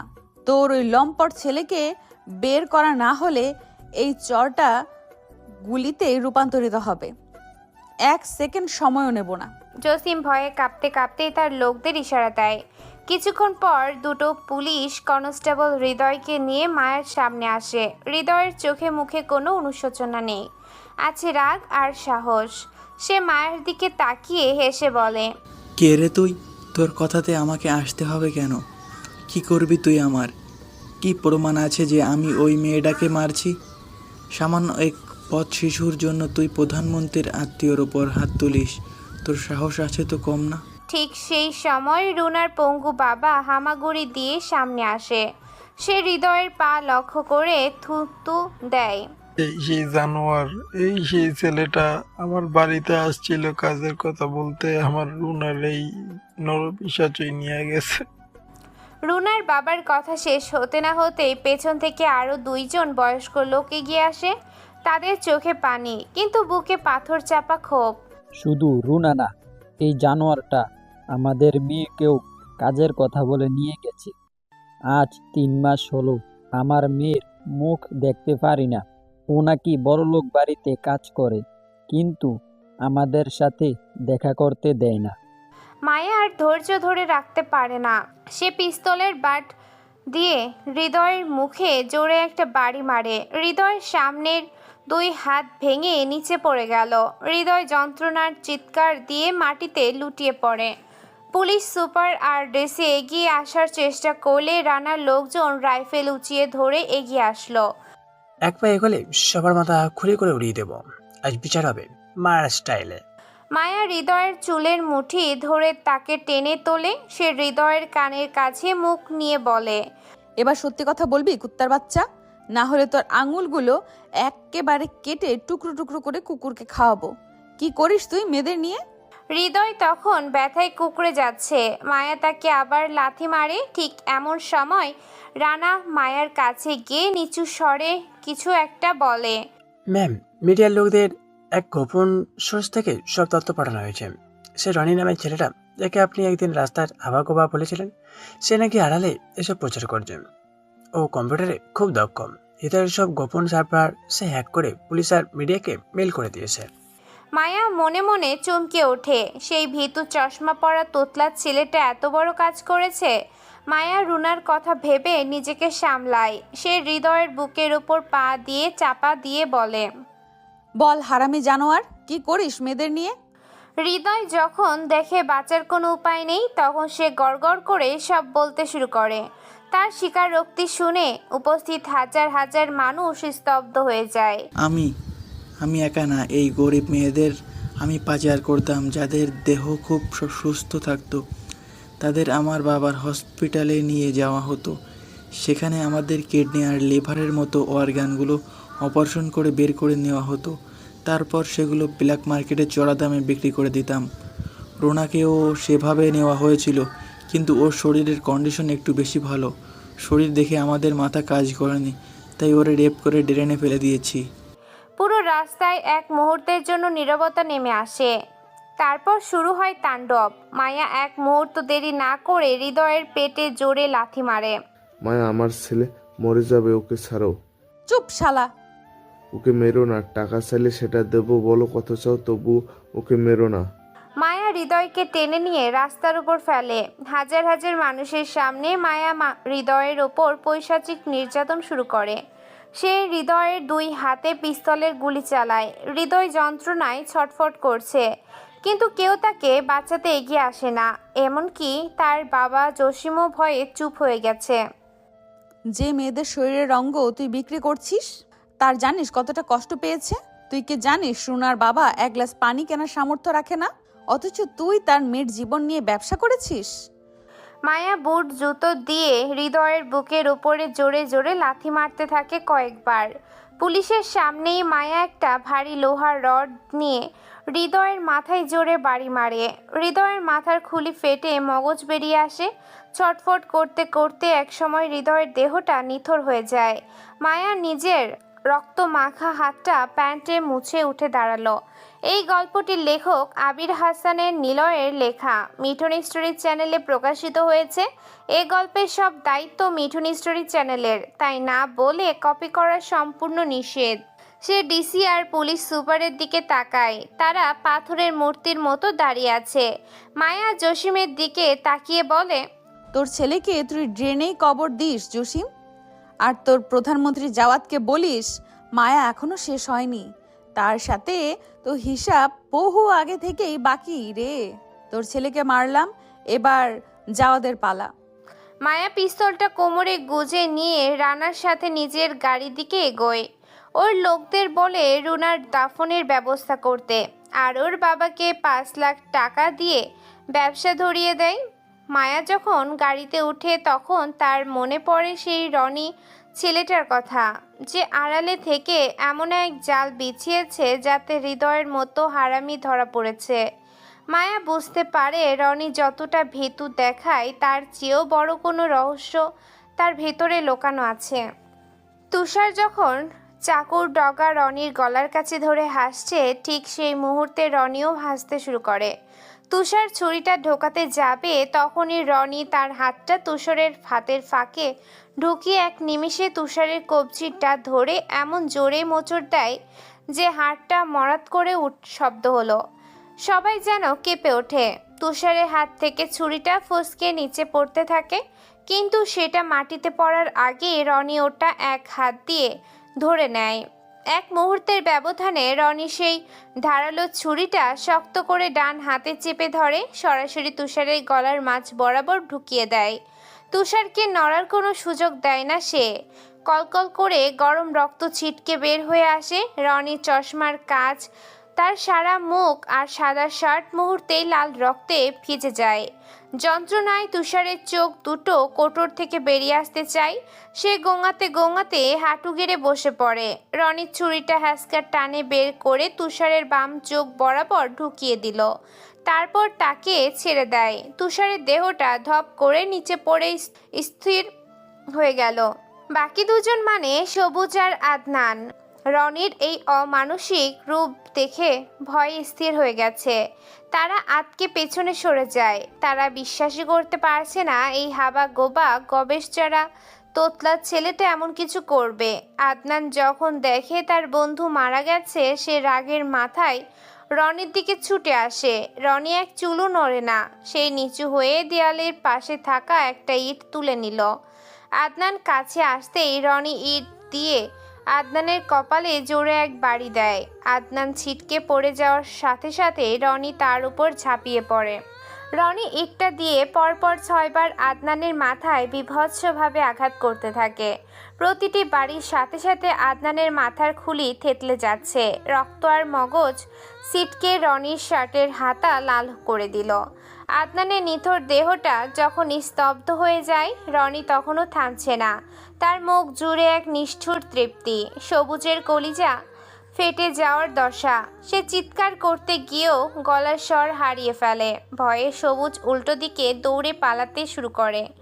রনি তার হাতে থাকা রক্ত মাখা ইটটা সবুজের দিকে ছুঁড়ে মারে। ইটটা সবুজের গোড়ালিতে লাগাতেই সে মুখ থুবড়ে পড়ে যায়। রনি ধীর পায়ে এগিয়ে যায় ওর দিকে। সে সবুজকে টেনে দেওয়ালের কাছে নিয়ে আসে। রনি কোনো কথা বলে না। সে সবুজের চুল ধরে তার মাথাটা দেয়ালের সাথে দমাদম বাড়ি মারতে শুরু করে। মারতে মারতে সবুজ না মরা পর্যন্ত রনি এক মুহূর্তের জন্য বিরতি দেয় না। দেয়ালটা এখন যেন রক্তের আলপনায় ভরে গেছে। সবুজের নিঃশ্বাস বন্ধ হতেই রনি তাকে আবর্জনার স্তূপের উপর ফেলে দিল। রনি নিজের রক্ত মাখা হাতটা নিজের প্যান্টের সাথে মুছে নিল। সে মৃতদেহগুলোর দিকে তাকিয়ে বিড়বিড় করে বলতে শুরু করে, আমার নীরবতা তোদের জন্য আশীর্বাদ নয়, ওটা ঝড়ের আগের নিস্তব্ধতা ছিল। চিৎকার করে গলা ফাটানোটা সস্তা কুকুরের কাজ। বাঘ যখন গর্জন না করে থাবা দেয়, তখন গর্জনের আওয়াজ হয় না, শুধু রক্ত ঝরে। সহ্য করেছি মানে এই না যে আমি ফেরেস্তা হয়ে গেছি। সহ্য করছি কারণ তোদেরকে শেষ করার মোক্ষম মুহূর্তটা এখনো আসেনি। হা হা হা। ঠিক সেই সময় গলির মোড়ে একটা কালো মাইক্রোবাস এসে থামে। গাড়ি থেকে 8 জন সুঠাম দেহি ছেলে নেমে আসলো। তাদের সবার হাতে পিস্তল। তারা রনির সামনে এসে মাথা নিচু করে দাঁড়ায়। রনি তাদের দিকে তাকিয়ে একটা মুচকি হাসি দেয়। কাজ শেষ, জঞ্জালগুলো পরিষ্কার করে ফেল। ছেলেগুলো দ্রুত বডিগুলো গাড়িতে তুলতে শুরু করে। রনি তার পকেট থেকে একটা রুমাল বের করে চশমাটা পরিষ্কার করে নিল। সে আবার সেই চশমাটা পরে ফেলে। তার চেহারার খুনি ভাবটা 1 সেকেন্ডের মধ্যে মুছে গিয়ে আবার সেই হাবাগোবা অ্যাকাউন্টেন্টের রূপ ফিরে আসে। সে তার টিফিন বক্সটা কুড়িয়ে নিয়ে অন্ধকারের মাঝে মিলিয়ে যায়। শহরের এক গোপন ভিআইপি বাংকারের ভেতরে পরিবেশটা এখন যেন গম্ভীর হয়ে আছে। চারিদিকের দেয়ালগুলো শব্দরোধী। দামি কালো মার্বেল পাথরে মোড়ানো। রুমের এক কোণে একটা বিশাল লেদারের পাঞ্চিং ব্যাগ ঝুলছে। প্রধানমন্ত্রী জাওয়াদ, যার এক ইশারায় পুরো দেশ চলে, সে এখন উন্মাদের মতো সেই ব্যাগে ঘুষি মারছে। জাওয়াদের পরনে কেবল একটা কালো ট্রাউজার, খালি গা। তার পেশি যুগলে শরীরে ঘাম চুয়ে পড়ছে। প্রতিটি ঘুষি যখন ব্যাগে লাগছে তখন একটা কেমন বিভৎস শব্দ হচ্ছে, যেন ব্যাগের ভেতরে বালু নয়, শক্ত কোনো মাংস রাখা। ঠিক সেই সময় দরজার কাচ সরিয়ে ভেতরে ঢোকে পুলিশ কমিশনার মামুন আর এমপি জসিম। কমিশনারের কপালে টেনশনে বিন্দু বিন্দু ঘাম জমেছে। সে ঘন ঘন নিঃশ্বাস নিচ্ছে। জসিমের অবস্থা আরও করুণ। তার চোখ দুটো লাল হয়ে আছে, কান্নায় ভেঙে পড়া চেহারা। তারা দুজন জাওয়াদের সামনে গিয়ে দাঁড়ায়, কিন্তু জাওয়াদ তাদের দিকে একবারও তাকায় না। সে এক নাগাড়ে ঘুষি মেরেই যাচ্ছে, প্রতিটি আঘাতে ব্যাগটা যেন একটু একটু করে দুলছে। স্যার, ভয়ঙ্কর খবর তো জানেনই। কমিশনার মামুন আমতা আমতা করে কথা বলার চেষ্টা করে। জাওয়াত থামে না। কমিশনার আবার বলতে শুরু করে, স্যার, আপনার ছোট ভাই নাহিদকে ওকে নৃশংসভাবে মারা হয়েছে। আমরা খবর পেয়েছি এটা ওই গ্যাংস্টার ব্ল্যাক ইগলের কাজ। ওরা সরাসরি আপনার গায়ে হাত দিয়েছে স্যার। জসিম এবার ডুকরে কেঁদে ওঠে। সে জাওয়াদের পা জড়িয়ে ধরার ভঙ্গিতে এগিয়ে যায়। ভাই, আমার সর্বনাশ হয়ে গেছে। আমার একমাত্র ছেলে হৃদয়কে ওই শরীরের বাচ্চা মায়া রাজপথে সবার সামনে মেরে ফেললো। পুলিশ কমিশনার ডিসি দাঁড়িয়ে দেখলো, কেউ আমার ছেলেকে বাঁচাতে পারলো না। এই শালির এত বড় সাহস যে আপনার ছেলেকে পুলিশদের সামনে খুন করে ফেললো। আমি আমার কলিজার টুকরোকে বাঁচাতে পারলাম না ভাই। জাওয়াত তবুও কোনো প্রতিক্রিয়া দেখায় না। তার ঘুষির গতি আরও বেড়ে যায়। জসিম আর কমিশনার একে অপরের দিকে তাকায়। তারা ভাবছে জাওয়াত কি শোকে পাথর হয়ে গেছে, নাকি সে রেগে গিয়ে এখনই কোনো ধ্বংসযজ্ঞ শুরু করবে। জসিম আবার বলতে থাকে, ভাই, এই মায়া মেয়েটা এখন লেডি মাফিয়া সাজছে। সে সাধারণ মানুষকে উস্কে দিচ্ছে। আপনি কিছু একটা করেন। দেশটা তো রসাতলে যাচ্ছে। আপনার ভাইকে মারলো ব্ল্যাক ইগল আর আমার ছেলেকে মারলো মায়া। ওরা একজোট হয়ে আপনাকে শেষ করতে চায়। জাওয়াত হঠাৎ ঘুষি মারা থামায়। সে একটা দীর্ঘশ্বাস ফেলে আঙুলের ইশারা করে। রুমের কোণ থেকে অত্যন্ত সুন্দরী এক তরুণী বেরিয়ে আসে। তার হাতে একটা দামি কাচের গ্লাস, যাতে মদ আছে। মেয়েটি নিচু হয়ে জাওয়াতকে গ্লাসটি এগিয়ে দেয়। জাওয়াত এক চুমুকে পুরো মদ শেষ করে গ্লাসটা পাশে ছুঁড়ে ফেলে দেয়। টেবিল থেকে একটা ধবধবে সাদা তোয়ালে নিয়ে সে নিজের ঘাম ভেজা শরীর আর হাত মুছতে থাকে। তারপর সে ধীর পায়ে গিয়ে একটা বিশাল মখমলের চেয়ারে আরাম করে বসে। তার চোখের দৃষ্টিতে এখন কোনো আবেগ নেই, আছে এক গভীর শূন্যতা, যা দেখলে যে কারোর কলিজা শুকিয়ে যাবে। কি সমস্যা তোমাদের? এত ঘাবড়ে যাচ্ছ কেন? কি হয়েছে তোমাদের যে কুকুরের মতো হাঁপাচ্ছ? কমিশনার মামুন কাঁপতে কাঁপতে সামনে এগিয়ে আসে। স্যার, পরিস্থিতি খুব খারাপ। আপনার ভাই মরছে। আর কে মারছে জানেন? ওই কুখ্যাত গ্যাংস্টার ব্ল্যাক ইগল। ওরা ওপেন চ্যালেঞ্জ ছুড়ে দিছে। আর ভাই, আমার ছেলে হৃদয়কে ওই মায়া নিজ হাতে মারছে। ওই মায়া মেয়েটার এত দাপট পুলিশদের সামনে আমার ছেলেকে রাস্তায় ফেলে পিটিয়ে মারলো। আমি বিচার চাই ভাই, এই মায়া রক্ত চাই। জাওয়াত চেয়ারে হেলান দিয়ে বসে একটা অদ্ভুত হাসি দেয়। সে জসিমের চোখের দিকে স্থির দৃষ্টিতে তাকায়। জাওয়াদের কণ্ঠস্বর এখন একদম নরম করে বলে, ভেঙে যা আর গুছিয়ে নেওয়া দুটোর মাঝখানে সময়টাই হলো আসল খেলা। আমি চিৎকার করে কাউকে ভয় দেখাই না জসিম। আমি নিঃশব্দে মানুষের সাম্রাজ্য দলে মিশিয়ে দিতে পছন্দ করি। কেউ যখন ভাবে আমি হারিয়ে গেছি, তখনই সে দেখবে তার পায়ের নিচের মাঠে আমি সরিয়ে দিয়েছি। নাহিদ মরছে মরুক, ও তো দুর্বল ছিল। আর তোর ছেলে, ও তো লম্পট ছিল। আমার সাম্রাজ্যে অকার্য জিনিসের কোনো জায়গা নেই। কমিশনার আর জসিম স্তব্ধ হয়ে জাওয়াদের কথা শুনছে। জাওয়াত উঠে দাঁড়িয়ে জানালার কাছে গিয়ে দাঁড়ায়। বাইরের শহরের আলো দেখা যাচ্ছে। সে আবার বলতে শুরু করে, এই যে শহর দেখছো, এটা এখন আমার হাতের তালুর ওপর রাখা এক ফোঁটা পানির মতো। আমি চাইলে এটা পান করতে পারি, আবার চাইলে ফেলে শুকিয়ে দিতে পারি। বিলাকিকাল একটা মশা মাত্র। মশা যখন রক্ত খায়, তখন সে ভাবে সে জিতে গেছে, কিন্তু সে জানে না তার ওরা জায়গা আমার হাতের থাবার বন্দি। কিন্তু ভাই, এদের থামাবো কি করে? মায়া তো এখন ধরাছোঁয়ার বাইরে চলে যাচ্ছে। জাওয়াত ঘুরে তাকায়। তার চোখে এক পৈশাচিক আভা। মায়া, ওই মেয়েটাকে তো আমি চিনি। ওর বাবাকে তো আমি উপরে পাঠিয়েছি। মায়া আবার লেডি মাফিয়া হলো কবে? সিংহের মেয়ে কখনো শিয়াল হয় না। আমি জানতাম ও একদিন মাথা তুলে দাঁড়াবে, কিন্তু আমার সামনে দাঁড়ানোর যোগ্যতা ওর এখনো হয়নি। ও স্রেফ একটা গুড়ি, যা শুধু আমি ছাড়ছি বলে ও বাতাসে নাচছে। কথা বলতে বলতে জাওয়াত হঠাৎ করে সে পাঞ্চিং ব্যাগটার দিকে তাকায়। সে তার ডান হাতটা তুলে ইশারা করে। একটা মেয়ে এসে পাঞ্চিং ব্যাগটা নামিয়ে দেয়। দড়ি খুলে দিতেই একটা ধপ করে কিছু পড়ার শব্দ হয় এবং ভারী পাঞ্চিং ব্যাগটা থেকে জোরে মেঝের ওপর পড়ে। জসিম আর কমিশনার মামুন আটকে ওঠে যখন দেখে ব্যাগটার ভেতর থেকে বালু নয়, বেরিয়ে আসে একটা মানুষের রক্তাক্ত লাশ। লাশটা বিকৃত হয়ে গেছে, সারা শরীর ফেটে রক্ত বের হচ্ছে। কমিশনার মামুন লাশটার চেহারা দেখার চেষ্টা করে এবং ভয়ে 2 পা পিছিয়ে যায়। স্যার, এত ব্ল্যাক ইগল গ্যাংয়ের বাম হাত বিল্লু। বিল্লু তো কাল্লুর ছোট ভাই। আপনি একে ব্যাগের ভেতর ভরে ঘুষি মারছিলেন। যাওয়ার জোরে শব্দ করে হাসতে শুরু করলো। সেই হাসিতে কোনো আনন্দ নেই, আছে কেবল মৃত্যুর প্রতিধ্বনি। কাল্লু ভাবছিল তার ভাইকে আমার ডেরায় পাঠিয়ে আমি টের পাবো না। বিল্লুকে আমি 3 দিন ধরে ব্যাগের ভেতর জ্যান্ত রেখে ঘুষি মেরেছি, আজও মুক্তি পেল।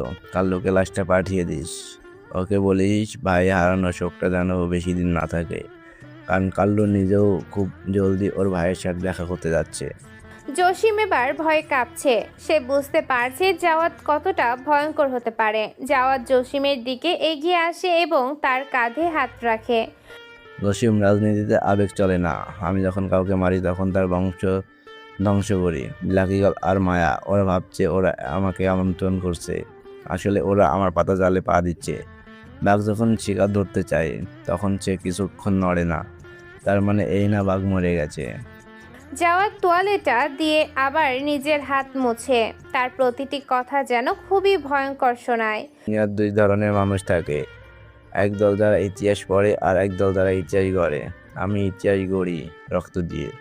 মায়াকে বলো তার বাবার অসমাপ্ত কাজটা আমি শেষ করব, আর ব্ল্যাকিগলকে বলো তাদের পাখা ধরাটার সময় হয়ে গেছে। যাও এখন বিল্লুর লাশটা ওদের কাছে পাঠিয়ে দাও। জসিম আর কমিশনার মামুন প্রায় দৌড়ে সেখান থেকে বেরিয়ে যায়। জাওয়াত আবার অন্ধকার বাক্যাদের নিস্তব্ধতায় ফিরে আসে। সে জানালার কাচের নিচে নিজের প্রতিবিম্ব দেখে। সে বিড়বিড় করে বলে, খেলা তো এখন শুরু হবে। পরের দিন সকাল হয়। মায়া তার এলাকার একটা চায়ের দোকানের সামনে বেঞ্চে বসে আড্ডা দিচ্ছে। তার চারপাশে রানা আর তার অনুসারীরা দাঁড়িয়ে আছে। মায়া আয়েশ করে চা খাচ্ছে। ঠিক সেই সময় রাস্তা দিয়ে টিফিন বক্স হাতে অফিসের দিকে যাচ্ছিল রনি। তার পরনে আজ একদম পরিষ্কার আকাশি রঙের শার্ট। রানা রনিকে দেখতে পেয়ে মায়াকে ইশারা করে। মায়া হাসি মুখে রনিকে ডাক দেয়, এই যে হাবা ছেলে, মিস্টার রনি, এদিকে আসো। রনি মায়ের ডাক শুনে যেন আসমান থেকে পড়ে। সে ভয়ে থমকে দাঁড়ায়। তার টিফিন বক্স ধরা হাতটা কাঁপতে শুরু করে। সে ধীর পায়ে মায়ের দিকে এগিয়ে যায়, আমতা আমতা করে বলে, মায়া আপু, আপনি এখানে? রনি মায়ার সামনে গিয়ে এমনভাবে দাঁড়িয়ে থাকে যেন সে এখনই জ্ঞান হারাবে। মায়া রনির এই কাচুমাচু অবস্থা দেখে খিলখিল করে হেসে ওঠে। সে রনির সামনে গিয়ে দাঁড়ায়। রনি ভয়ে 1 কদম পিছিয়ে যায় এবং নিজের চশমাটা নাকের উপর ঠিক করে। কিরে, তুই দেখি এখনো সেই ভিতর ডিমই আছিস। শুনলাম তুমি নাকি অনেক কম্পিউটার দক্ষ। না আপু, আমি তো রাতে ঘুমাচ্ছিলাম, আমি কিছু জানি না। দয়া করে আমাকে মারবেন না, আমি জাস্ট অফিসে যাচ্ছি। মায়া রনির চিবুক ধরে একটু নড়িয়ে দেয়। রনি ভয়ে চোখ বন্ধ করে ফেলে। তার গাল দুটো লাল হয়ে ওঠে। মায়া রনির এই শিশুসুলভ আচরণ দেখে খুব মজা পায়। তার আশেপাশে থাকা রানারাও হাসতে শুরু করে। তুমি সত্যি একটা অদ্ভুত জিনিস। এই শহরে মানুষ রক্ত দেখে হাসে, আর তুমি আমার ছায়া দেখেই প্যান্টে পানি করে দাও। যাও অফিসে যাও, দেরি হলে তো আবার তোমার বস তোমাকে বকবে। আমি ভয় পাই না, আমার অনেক সাহস। তাই নাকি? কি সাহস শুনি। I love you. কথাটা বলেই রনি মায়ের ডান গালে চুমু দিয়ে দৌড়ে চলে যায়। মায়া তার যাওয়ার দিকে হাঁ করে তাকিয়ে থাকে। রনি এটা কি করলো? সে তখনও গালে হাত দিয়ে রাখা। ওর লোকেরা এগিয়ে রনিকে ধরার জন্য পা বাড়াচ্ছিল, কিন্তু মায়া থামিয়ে দেয়। কয়েকদিন কেটে যায়। প্রতিদিন রনির জন্য মায়া রাস্তায় অপেক্ষা করে, আর রনি মায়াকে দেখলেই পালায়। মায়া রনিকে পছন্দ করে ফেলেছে। আজ শহরের এক গোপন আস্তানায় বসে আছে মায়া। মায়ার সামনে একটা কাঠের চেয়ারে কুঁকড়ে বসে আছে রনি। তাকে অফিসের সামনে থেকে রানা গিয়ে তুলে নিয়ে এসেছে। রনি ভয়ে চারপাশে তাকাতে থাকে। মায়ের হাতে একটা এনক্রিপ্টেড পেনড্রাইভ।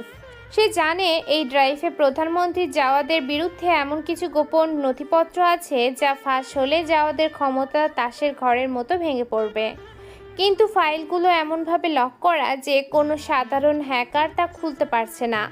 মায়া টেবিলের ওপর রাখা ল্যাপটপটা রনির দিকে ঠেলে দেয়। সে এক দৃষ্টিতে রনির ভীতু চেহারার দিকে তাকিয়ে থাকে, তারপর বলে, শোন রনি, আমি জানি তুই এই শহরে নিজেকে খুব ছোট মনে করিস, কিন্তু আমি খবর নিয়েছি তুই কম্পিউটারের কাজে অনেক দক্ষ।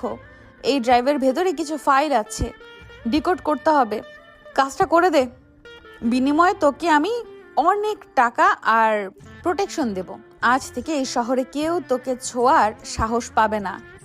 মায়ার কথা কেউ অমান্য করে না, তুইও করবি না। রনি ল্যাপটপের দিকে তাকায়, তারপর আবার মায়ের দিকে তাকিয়ে ঢোক গিলে। তার হাত কাঁপছে, চশমাটা বারবার নাকের ডগায় নেমে আসছে।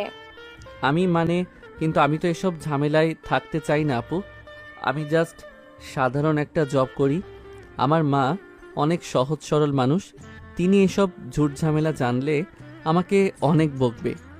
তাছাড়া প্রধানমন্ত্রী জাওয়াদের বিরুদ্ধে কাজ করা মানে তো নিজের কবর নিজে খোঁড়া। আমি খুব ভয় পাচ্ছি। রনি এই কথা শুনে মায়া চেয়ার ছেড়ে উঠে দাঁড়ায়। সে ধীর পায়ে রনির পেছনে গিয়ে দাঁড়ালো এবং তার কাঁধে হাত রাখে। রনি ভয়ে একদম কাঠ হয়ে যায়। মায়া ঝুঁকে পড়ে রনির কানের খুব কাছে, নিজের মুখ নিয়ে আসে। রনি মায়ের গায়ের কড়া পারফিউমের ঘ্রাণ পায়, যা তার স্নায়ুগুলোকে আরও বেশি উত্তেজিত করে তোলে। তোর এই সহজ সরল মুখটা আমার খুব ভালো লাগে রনি। এই অন্ধকার দুনিয়ায় সবাই শিয়াল, সবাই সুযোগ পেলেই কামড় দেয়, শুধু তুই একটু আলাদা। তোর চোখের কোণে শয়তানি নেই, ভয় নেই, আমি আছি তো।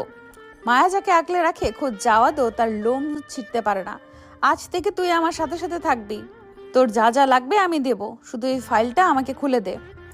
মায়ের স্পর্শে রনি আরও বেশি ঘাবড়ে যাওয়ার অভিনয় করে। সে কিবোর্ডের ওপর হাত রাখে, তার আঙুলগুলো কিবোর্ডের ওপর চলতে শুরু করলো।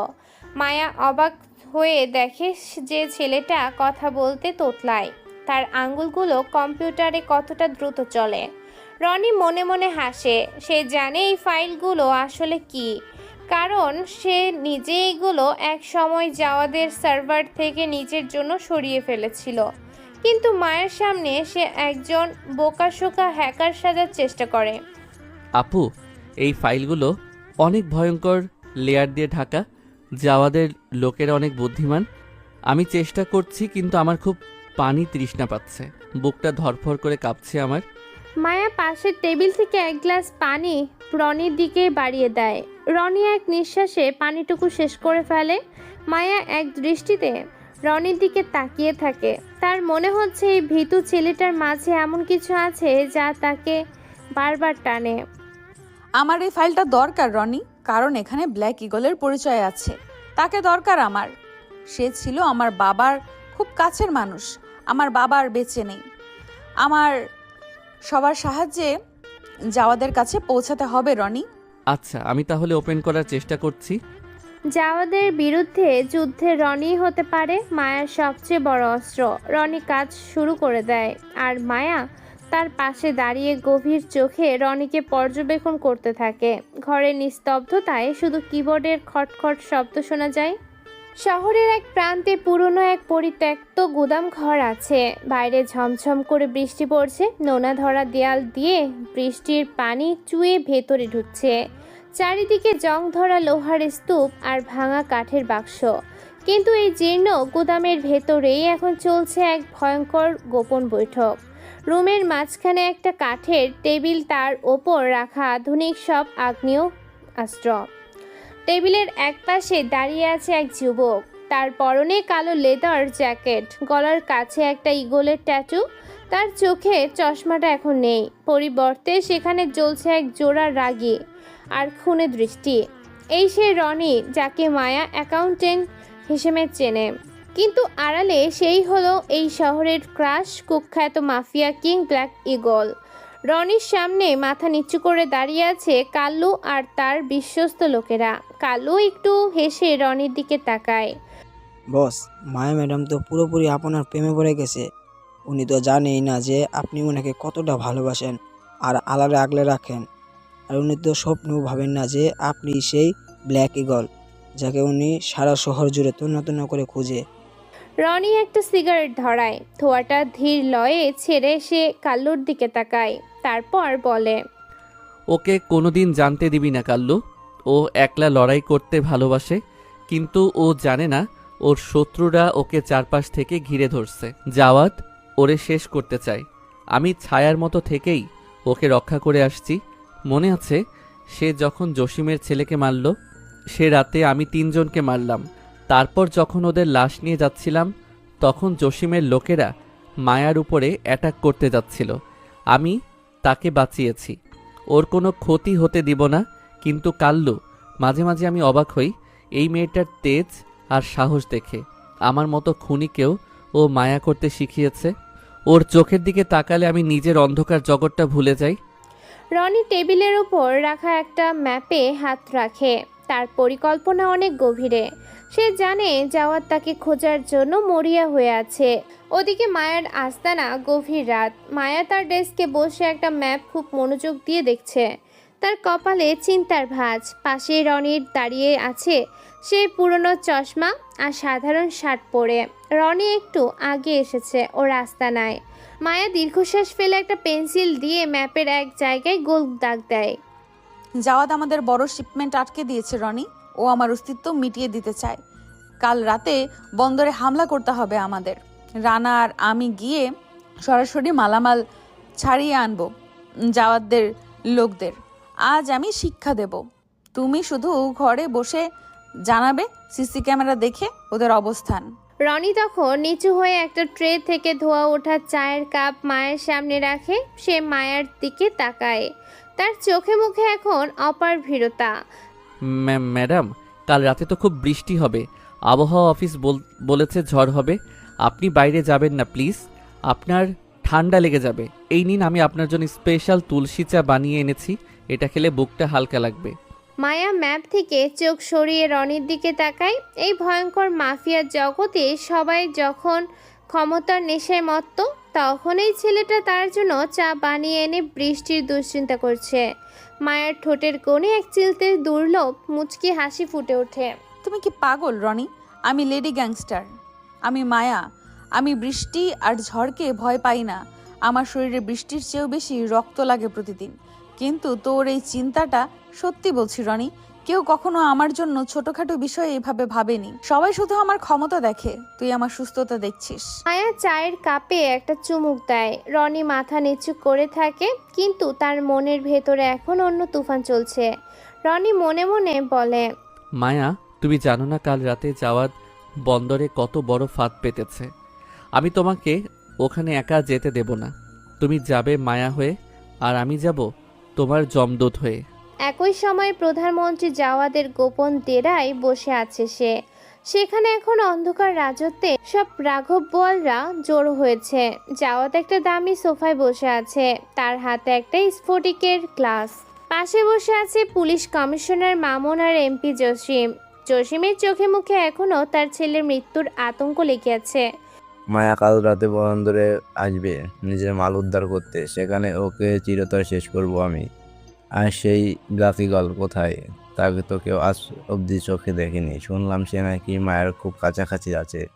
মামুন ঘামতে ঘামতে জাওয়াদের দিকে তাকায়, তার হাত কাঁপছে। স্যার, মায়া আর ব্ল্যাকিগল যদি এক হয়ে যায় তবে আমাদের সর্বনাশ হবে। মায়া তো একাই একটা তাণ্ডব, আর ব্ল্যাকিগল হলো সেই অদেখা আতঙ্ক যে অন্ধকারে থেকেও শিকার ধরে। আমাদের পুলিশ ফোর্স তো ওদের সামনে টিকতেই পারবে না। কিন্তু আপনি কিভাবে জানেন এসব? জাওয়াত গ্লাসে পানি ঢাললো, তারপর সে গ্লাসের পানি এক চুমুকে শেষ করে দেয়। তার চোখের চাহনি এখন ভয়ঙ্কর মাফিয়াদের মতো। সে নিচু স্বরে বলতে শুরু করে, ভয় পাওয়া দুর্বলদের কাজ মামুন। জগৎটা একটা দাবার বোর্ডে, আর আমি হলাম তার খেলোয়াড়। কিস্তিমাত করার আগে চাল বুঝতে হয়। ব্ল্যাকিগল ছাড়ার মতো থাকতে পছন্দ করে, ভালো কথা, কিন্তু ছায়াও আলোর কাছে ধরা দেয়। তোরা মায়া আর ব্ল্যাকিগলের এক হওয়াতে ভয় পাচ্ছিস। তোদের ভয়টা যুক্তিকর কিন্তু অপ্রয়োজনীয়। কিন্তু স্যার, এই ব্ল্যাক ইগল কে হতে পারে? আমরা তো চারপাশ খুঁজেও কোনো হাদিস পাচ্ছি না। জাওয়াত একটা পৈশাচিক হাসি দেয়। সেই দরজার দিকে ইশারা করে। টাকা দিয়ে এই দুনিয়া সব কিছু কেনা যায় জসিম। আমি ব্ল্যাকিগলের সবচেয়ে বিশ্বস্ত মানুষটাকে কিনে নিয়েছি। এবার সে কে, কি করবে আর কোথায় আছে সব জানতে পারবো আমি। কাল্লুর ভেতরে আয়। রুমের ভেতর প্রবেশ করে কাল্লু। কাল্লু যে রনির ডান হাত হিসেবে পরিচিত, সে এখন জাওয়াদের সামনে এসে মাথা নিচু করে দাঁড়ায়। জসিম আর মামুন অবাক হয়ে কাল্লুর দিকে তাকায়। বস, ব্ল্যাক ইগল সবসময় সাহার মতো থাকে। সে খুব দুর্নধর, কিন্তু সে মায়ের মুহে অন্ধ হয়ে যাচ্ছে। আপনি সাবধানে থাকবেন বস, কারণ সে খুব কাছাকাছি আছে। জাওয়াদ উঠে দাঁড়িয়ে কাল্লুর কাঁধে হাত রাখে। সে জসিম আর মামুনের দিকে তাকিয়ে দম্ভভাবে চলে। দেখলে তো, ব্ল্যাক ইগলের ডান হাত এখন আমার পকেটে। কাল বন্দরে মায়া যখন আসবে তখন সে একা আসবে না, ব্ল্যাক ইগলও আসবে তাকে বাঁচাতে। আর সেই সুযোগে আমি এই রহস্যময় ইগলের ডানা ছেটে ফেলবো। কালকে যাত্রা হবে এই শহরের শেষ রক্তক্ষয়ী রাত। জাওয়াদ হাসতে শুরু করে। সে হাসিতে যেন সারা শরীরের মৃত্যু ঘটা বাজছে। এক সপ্তাহ পর রাতের আকাশে মেঘ জমেছে ভীষণ। মুঘলধারে বৃষ্টির প্রতিটি ফোঁটা যেন এক একটা তীরের মতো শরীরে বিঁধছে। বুড়িগঙ্গা তীরের পরিত্যক্ত বন্দরে এখন বারুদের গন্ধ আর রক্তের নোনা স্বাদ মিশে একাকার হয়ে গেছে। মায়া আর দুই হাতে দুটো পিস্তল নিয়ে ট্রাকের আড়ালে পজিশন নিয়ে আছে। তার চারপাশে মানুষগুলো একে একে লুটিয়ে পড়ছে। জাওয়াত আজ কয়েকশো সশস্ত্র লোক পাঠিয়েছে মায়াকে জ্যান্ত কবর দেওয়ার জন্য। চারিদিকে শুধু গুলির শব্দ আর মানুষের আর্তচিৎকার ভেসে বেড়াচ্ছে। জাওয়াত, কুত্তার বাচ্চা, সাহস থাকলে সামনে এসে লড়। অন্ধকারে ইঁদুরের মতো গর্তে লুকাচ্ছিস কেন? বের হয়ে আয়। মায়ের চিৎকারে জোরে হুঙ্কার থাকলেও পরিস্থিতি তার নিয়ন্ত্রণে নেই। ঠিক সেই সময় অনেক দূরের একটা স্ক্রিনের মাথায় বসে থাকা জাওয়াদের স্পেশাল স্নাইপার মায়ের কপাল লক্ষ্য করে টার্গেট ফিক্সড করে। স্নাইপারের লেজার রশ্মি মায়ের কপালে লাল বিন্দুর মতো স্থির হয়ে যায়। জাওয়াত হাসতে থাকে। তোর সময় শেষ মায়া, আজ তোর আজরাইল আসবে আমার হাত ধরে। 15 বছর আগে তোর বাবাকেও মেরেছিলাম। তোর বাবা ছিল সাংবাদিক, শালা আমার বিরুদ্ধে লেখা সবাই দেখিয়েছিল, মেরে দিয়েছিলাম। এবার তোর পালা, অনেক জ্বালিয়েছিস। স্নাইপারের ট্রিগার চাপার ঠিক আগ মুহূর্তে এক ছায়ার মতো কালো মাস্ক পরা দীর্ঘদেহী লোক যেন বাতাস চিরে আবির্ভূত হয়। সে বিদ্যুৎ গতিতে ছুটে এসে মায়াকে জোরে ধাক্কা দিয়ে একটা লোহার কন্টেইনারের আড়ালে সরিয়ে দেয়। স্নাইপারের গুলিটা মায়ের মাথার ইঞ্চিখানেক পাশ দিয়ে গিয়ে কন্টেইনারে লাগলো। মায়া ভ্যাবাচাকা খেয়ে লোকটার দিকে তাকায়। লোকটার পরনে কালো লেদার জ্যাকেট, মুখে কালো মাস্ক। তুমি কে? তুমি আমাকে বাঁচালে কেন? কে তুমি? লোকটা মায়ের দিকে না তাকিয়ে তার ভারী আর গম্ভীর কণ্ঠে উত্তর দেয়। নিজের খেয়াল রাখতে পারো না, আবার গ্যাংস্টার হতে এসেছো? এখান থেকে এক পাও নড়বে না, চুপচাপ এখানে বসে নিজের জান বাঁচাও। কথাটা বলেই লোকটা অন্ধকারের ভেতর ঝাঁপিয়ে পড়ে। মায়া স্থমিত হয়ে দেখে লোকটা একা হাতে জাওয়াদের 20 থেকে 25 জন সশস্ত্র লোককে কচুকাটা করছে। লড়াই করার স্টাইল সাধারণ কোনো গুন্ডার মতো নয়। সে একজন পেশাদার খুনি, একচ্ছত্র ডন। তার হাতের মুভমেন্ট এতটাই দ্রুত যে চোখের পলক ফেলার আগে মানুষের গলা কাটা পড়ছে। মায়া শুধু অবাক হয়ে তাকিয়ে থাকে। লড়াই শেষে চারিদিকে যখন লাশের স্তূপ, তখন সেই রহস্যময় লোকটা বৃষ্টির ভেতর অন্ধকার মিলিয়ে যায়। জাওয়াদ সেখান থেকে চলে যায়, মায়াও ফিরে আসে সেখান থেকে। পরদিন সকাল মায়া তার অফিসে বসে আছে। রনিও এসেছে। রনি এখন মায়ার এখানেই কাজ করে। চারদিকের জানালার কাচ বৃষ্টির ঝাপটায় ঝাপসা হয়ে আছে। মায়া নিজের ডেস্কে বসে আছে, কিন্তু তার মন পড়ে আছে গত রাতে সেই বন্দরে। ঠিক তখনই রনি ঘরে ঢোকে। রনির হাতে ব্যান্ডেজ বাঁধা। সে খুব সাবধানে ফাইলগুলো চেক করছে আর আগের মতোই কুঁজো হয়ে দাঁড়িয়ে আছে। মায়া চেয়ার ছেড়ে উঠে ধীর পায়ে রনির দিকে এগিয়ে যায়। কি খবর ম্যাম? কালকে আপনার মিশন কি হলো? জাওয়াতকে মারতে পারলেন নাকি এবার ফেল হলো? কালকে যে বৃষ্টিটা হলো, বাপরে, বারণ করেছিলাম না যেতে। জাওয়াদ আমাকে অ্যাটাক করে। সে কেন আগে থেকে এত লোক নিয়ে সেখানে ছিল বুঝতে পারিনি। আমি সুযোগ বুঝে আমার কাজ সারছিলাম, মাঝখান থেকে অ্যাটাক করে। তবে কাল রাতে বন্দরে একজন এসেছিল রনি, সে আমার প্রাণ বাঁচিয়েছে। ওর লড়াই করার স্টাইল, ওর ক্ষিপ্রতা ঠিক সেই ব্ল্যাক ইগলের মতো, যার গল্প আমি লোকমুখে শুনি। রনি ফাইল থেকে মাথা না তুলে অবাক হওয়ার ভান করে তার চশমাটা সে আঙুল দিয়ে নাকের ওপর ঠেলে দেয়। ব্ল্যাক ঈগল, ওই যে বড় খুনিটা যার নামে সবাই কাঁপে, ও আপনাকে বাঁচাতে কেন আসবে? ম্যাডাম, নিশ্চয়ই আপনার কোনো ভুল হয়েছে, হয়তো আপনার কোনো শুভাকাঙ্ক্ষী হবে। মায়া কথা না বলে হঠাৎ রনির খুব কাছে চলে যায়। সে রনির শার্টের হাতাটা হ্যাঁচকে টানে উপরে উঠে দেয়। সেখানে একটা তাজা ক্লাস্ট বা কাটার দাগ, যেখান দিয়ে সামান্য রক্ত চুয়ে পড়ছে। তোর হাতে এই চোটটা কিসের রনি? কাল বন্দরে ওই লোকটাও ঠিক এই জায়গাতেই স্নাইপারের গুলির আঁচড় পেয়েছিল। বল, এটা কিভাবে হলো? রনি ঘাবড়ে গিয়ে তোতলাতে শুরু করে। তার কপালে বিন্দু বিন্দু ঘাম জমতে শুরু করে। সে হাতটা সরিয়ে নেওয়ার চেষ্টা করে। ও এটা, ওটা তো কলম দিয়ে ফাইল কাটার সময় হঠাৎ লেগে গেছে ম্যাডাম। আমি তো অ্যাকাউন্টেন্ট মানুষ, আমি কি অত বড় হিরো হতে পারি? আমি তো রক্ত দেখলেই অজ্ঞান হয়ে যাই। আপনি ভুল করছেন। মায়া রনির চোখের দিকে স্থিরভাবে তাকিয়ে থাকে। তার মন বলছে ডাল মে কুছ কালা হ্যায়, কিন্তু রনির এই ভীতু চেহারা তাকে বারবার বিভ্রান্ত করছে। সে কিছু বলে না, তবে কলম দিয়ে কারোর এমন হাত কাটে না সে জানে। ওদিকে জাওয়াত বসে আছে, সামনে জসিম আর মামুন। কি করব এখন? ওদেরকে তো বন্দরে মারতে পারলাম না। কিন্তু আমি জেনে গেছি হলো রনি, মায়াকে যে বাঁচিয়েছে সেই রনি। বস, একটা প্লেন আছে, আপনি মায়াকে তুলে আনেন। রনির কাছে মায়ের খবর আমি পাঠাবো। বাহ, দারুণ প্ল্যান তো, চল আজ শুরু করি। ভতিতে একটা পরিত্যক্ত সার কারখানা আছে, চারদিকে রাসায়নিকের কটুগন্ধ। কারখানার ঠিক মাঝখানে একটা পিলারের সাথে মায়াকে মোটা লোহার শিকল দিয়ে বেঁধে রাখা হয়েছে। মায়ের ঠোঁটের কোণ ফেটে রক্ত জমাট বেঁধে আছে। প্রধানমন্ত্রী জাওয়াত তার সামনে দাঁড়িয়ে মায়ের চুল মুঠো করে ধরে মাথাটা উপরে তোলে। গত রাত মায়াকে রাস্তা থেকে তুলে এনেছে জাওয়াদের লোক। জসিম অনেক খুশি। সেই খুশিটা মেরে মায়ার ঠোঁটে রক্ত জমিয়ে দিয়েছে। জাওয়াত বলে, তোর ওই চশমা পরা প্রেমিক কোথায় রে মায়া, যাকে তুই সারাক্ষণ নিজের আঁচলে আগলে রাখিস? তুই কি জানিস সে আসলে কে? সে তো আসলে এই শহরের কুখ্যাত ব্ল্যাক ঈগল। আজ তাকে আমি বের করে আনবো তোর এই সুন্দর শরীরের রক্তের বিনিময়ে। মায়া ব্যথায় চোখ বন্ধ করে ফেলে, কিন্তু তার ঠোঁটে একটা তাচ্ছিলের হাসি ফুটে ওঠে। সে জাওয়াতের মুখের ওপর থুতু ছিটিয়ে দেয়। রনি একটা সাধারণ ছেলে, তুই ভুল করছিস জাওয়াত। ও কোনো ডন হতে পারে না, ওর চোখে কোনো হিংস্রতা নেই। ওর রক্ত দেখে সত্যি অজ্ঞান হয়ে যায়। তুই খামোখা একটা নিরীহ ছেলেকে এই নরকে টানছিস। আমাকে ব্যবহার করে কোনো নিরীহ ছেলেকে মারবি না। তাহলে দেখ তো সেই ভিতর রনি এখন কি করে। ও যদি না আসে তবে তোকে আর আমি জ্যান্ত পুড়িয়ে মারবো। ঠিক সেই মুহূর্তে কারখানার গেটটা প্রচণ্ড এক বিস্ফোরণের শব্দে ভেঙে পড়ে। ধুলোর আস্তরণ আর ধোঁয়ার ভেতর দিয়ে একজন মানুষ ধীর পায়ে হেঁটে আসছে। তার পরনে কালো ড্রেস কোট, কাঁধ পর্যন্ত ঝোলানো কালো চেইন। তার চোখে সেই চিরচেনা চশমাটা। আজ নেই রনি। যখন আলোর নিচে আসে তখন তার চেহারা দেখে খোদ জাওয়াতও দু পা পিছিয়ে যায়।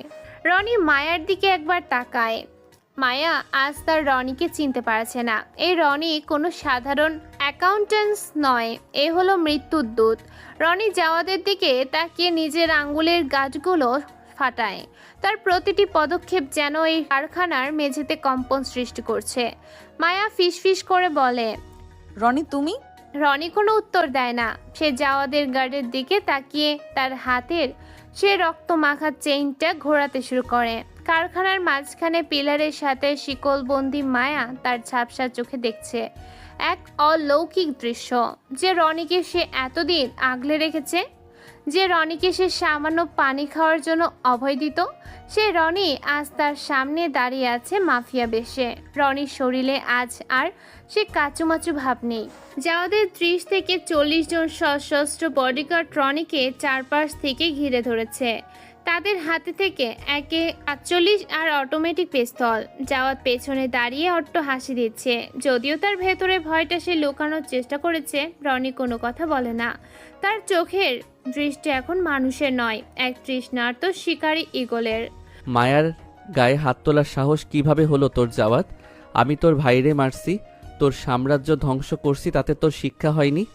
আজ এই পরিত্যক্ত কারখানা তোর গোরস্থান হবে। রনির কণ্ঠস্বর এতটাই গম্ভীর আর শীতল যে উপস্থিতি সবার শির দ্বারা বেয়ে ঠান্ডা স্রোত বয়ে যায়। জাওয়াত চিৎকার করে তার লোকদের হুকুম দেয়, গুলি কর। দেখছিস কি, এই তোতলাম অফিসের এখানেই ঝাঁঝরা করে দে। কথাটা শেষ হওয়ার আগে রনি জোরে একটা শীষ বাজায়। তখনই বাইরে থেকে গুলি ছোড়া শুরু হয়। কারখানার ভেতরে থাকা জাওয়াদের অবশিষ্ট গার্ডগুলোকে ব্রাশ ফায়ারে ঝাঁঝরা করে দেয়। চারদিকে শুধু তপ্ত সিসার শব্দ আর লাশের পতন। প্রধানমন্ত্রী জাওয়াত, এমপি জসিম আর পুলিশ কমিশনার মামুন তিনজন এখন কারখানার এক কোণে দেয়ালে পিঠ ঠেকিয়ে দাঁড়িয়ে আছে।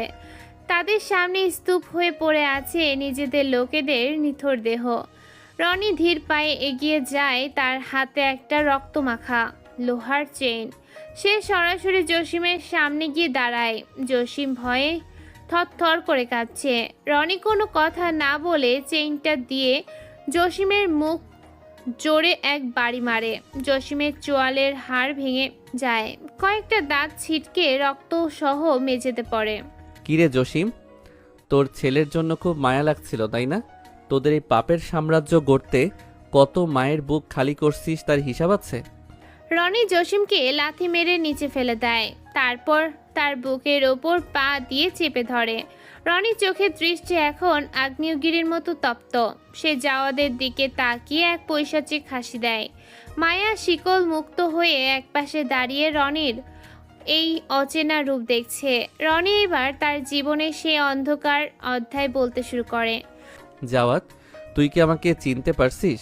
তুই ভাবছিস আমি হঠাৎ আকাশ থেকে পড়া কোনো মাফিয়া? না, আমি তোর সেই পাপের ফসল যাকে তুই জ্যান্ত পুঁতে ফেলতে চেয়েছিলি। আমার মা ফাতেমা, তাকে তুই বিয়ের প্রলোভন দিয়ে নিজের কাছে রেখেছিলি। যখন আমি হলাম তখন তুই আমার মাকে বেশ্যা বলে গালি দিয়ে নিজের হাতে গলা টিপে মেরে ফেললি, যাতে তোর ক্যারিয়ার, তোর পরিবারে কোনো ঝামেলা না হয়। আমার মা তোকে ভালোবেসেছিল আর তুই তাকে দিলি মৃত্যু।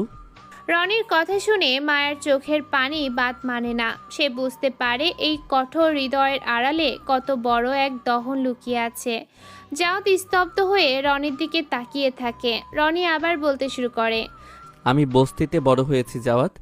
খালি পেটে ময়লা পানি খেয়ে, মানুষের লাথি খেয়ে বড় হয়েছি।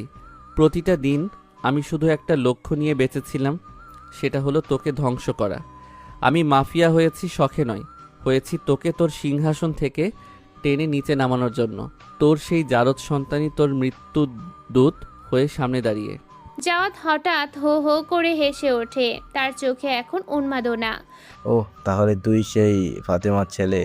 নিশুজাতের মেয়েটার রক্ত তোর শরীরে বইছে, তবে তো তোকে আজ মরতে হবে। বেশ্যার ছেলে তুই, বেশ্যার ছেলে হয়ে তুই আমার সামনে দাঁড়িয়ে বড় বড় কথা বলছিস। জাওয়াত নিজের পকেট থেকে একটা লুকানো ছোট্ট পিস্তল বের করে রনিকে লক্ষ্য করে গুলি ছোড়ে। গুলিটা সরাসরি রনির বাম কাঁধে লাগে। রনি আর্তচিৎকার করে মাটিতে পড়ে যায়। জাওয়াত পাগলের মতো এগিয়ে এসে পাশে পড়ে থাকা একটা ধারালো কুঠার তুলে নেয়। সে রনির বুকে কোপ মারতে যায়। শেষ করে দেবো তোকে, তোর মায়ের কাছে পাঠিয়ে দেবো আজ। ঠিক সেই মুহূর্তে কাল্লু আর রানা চিতার মতো ঝাঁপিয়ে পড়ে জাওয়াদের ওপর। কাল্লু জাওয়াদের হাতটা মুচড়ে ধরে আর রানা তাকে ধাক্কা দিয়ে সরিয়ে দেয়। মায়া দৌড়ে গিয়ে রনিকে জড়িয়ে ধরে। সে রনির মাথা নিজের কোলে তুলে নেয়। রনি, চোখ খোলো প্লিজ, আমাকে ছেড়ে যেও না। আমি তোমাকে ছাড়া কিছুই না। তোমার এই রক্ত আমি সইতে পারছি না। রনি ব্যথায় কুঁকড়ে যায়, কিন্তু মায়ের চোখের পানি দেখে সে হালকা হাসে। মায়া তার শাড়ির আঁচল ছিঁড়ে রনির ক্ষতস্থান বেঁধে দেয়। ইমোশনাল হয়ে মায়া রনির কপালে চুমু দেয়। তুমি আমার জন্য এত কিছু করলে রনি। আমি ভেবেছিলাম আমি তোমাকে রক্ষা করছি, অথচ তুমি আমাকে ছায়ার মতো আগলে রেখেছো। I love you Rony. ঠিক তখন জাওয়াত আবার উঠে দাঁড়ায়। সে পাশ থেকে একটা ভারী লোহার রড তুলে নিয়ে মায়ের দিকে এগোতে থাকে। রনি দাঁতে দাঁত চেপে মায়ের হাত ধরে উঠে দাঁড়ায়। তাদের দুজনের সামনেই দুটো মোটা লোহার রড পড়ে আছে। রনি আর মায়া একে অপরের দিকে তাকায়। তাদের চোখে এখন একই প্রতিশোধের নেশা। তারা দুজন একসাথেই দুটো রড তুলে নেয়। জাওয়াত যখন কাছে আসে, রনি আর মায়া একসাথে চিৎকার করে জাওয়াদের দিকে ঝাঁপিয়ে পড়ে। রনি জাওয়াদের পেটে আর মায়া জাওয়াদের বুকের মাঝখানে সজোরে লোহার রড দুটো ঢুকিয়ে দেয়। জাওয়াদ দাঁড়িয়ে যায়, তার সব দিক দিয়ে অঝরে রক্ত বের হচ্ছে। রনি আর মায়া রড দুটো আরও ভেতরে ঠেলে দেয়। জাওয়াদের নিথর দেহটা রড সহ মেঝেতে আছড়ে পড়ে। কয়েকদিন পর হাসপাতালে কেবিনে শুয়ে আছে রনি, তার গায়ে ব্যান্ডেজ, কিন্তু চেহারায় এখন এক অদ্ভুত শান্তি। পাশে বসে মায়া আপেল কাটছে। রনি এক দৃষ্টি মায়ের দিকে তাকিয়ে থাকে। কি দেখছো এভাবে? আপেলটা খাও। আমি ভাবছি এই লেডি গ্যাংস্টার মায়া এখন আমার জন্য আপেল কাটছে, কেউ দেখলে তো বিশ্বাসই করবে না। মায়া মুচকি হেসে রনির মুখে এক টুকরো আপেল তুলে নেয়। রনি সেটা খেয়ে চোখ বন্ধ করে আয়েশ করে। শোনো রনি, ওই মাফিয়া জগৎ থেকে আমি দূরে সরে যেতে চাই। আমরা একটা সুন্দর সংসার করব, ছোট্ট একটা বাড়ি হবে যেখানে কোনো পিস্তল বা রক্তের গন্ধ থাকবে না, থাকবে শুধু আমাদের ভালোবাসা। রনি মায়ের হাতটা নিজের হাতের মুঠোয় নেয়। সে রোমান্টিকভাবে বলতে শুরু করে, আমারও একই ইচ্ছা মায়া, তবে একটা শর্ত আছে। ওই বাড়িতে আমি কিন্তু সেই তোতলা রনিই থাকবো। আমাকে কিন্তু আগের মতোই বকাঝকা করতে হবে, না হলে আমার ঠিক ভালো লাগবে না। মায়া হাসতে হাসতে রনির বুকে মাথা রাখে। রনি তার চিবুকটা মায়ের চুলে ঘষে। হাসপাতালের সাদা ঘরে এখন শুধু ভালোবাসার উষ্ণতা। জানো মায়া, সারা জীবন আমি শুধু ঘৃণা আর রক্ত দেখেছি, কিন্তু তোমার হাতের এক কাপ পানি আর ওই তুলসী চা আমাকে বুঝিয়ে দিয়েছে পৃথিবীটা এখনো সুন্দর। আমি তোমাকে আমার জীবনের শেষ নিঃশ্বাস পর্যন্ত আগলে রাখবো। আর আমি তোমাকে কখনো তোতলা বলে পচাবো না, কারণ ওই তোতলামির আড়ালেই আমি আমার সত্যিকারের রাজকুমারকে খুঁজে পেয়েছি। বাইরে তখন বিকেলের নরম রোদ খেলা করছে। ব্ল্যাক ইগল আর মায়ের নতুন জীবনের গল্প শুরু হয় এই হাসপাতালের ছোট্ট ঘর থেকে।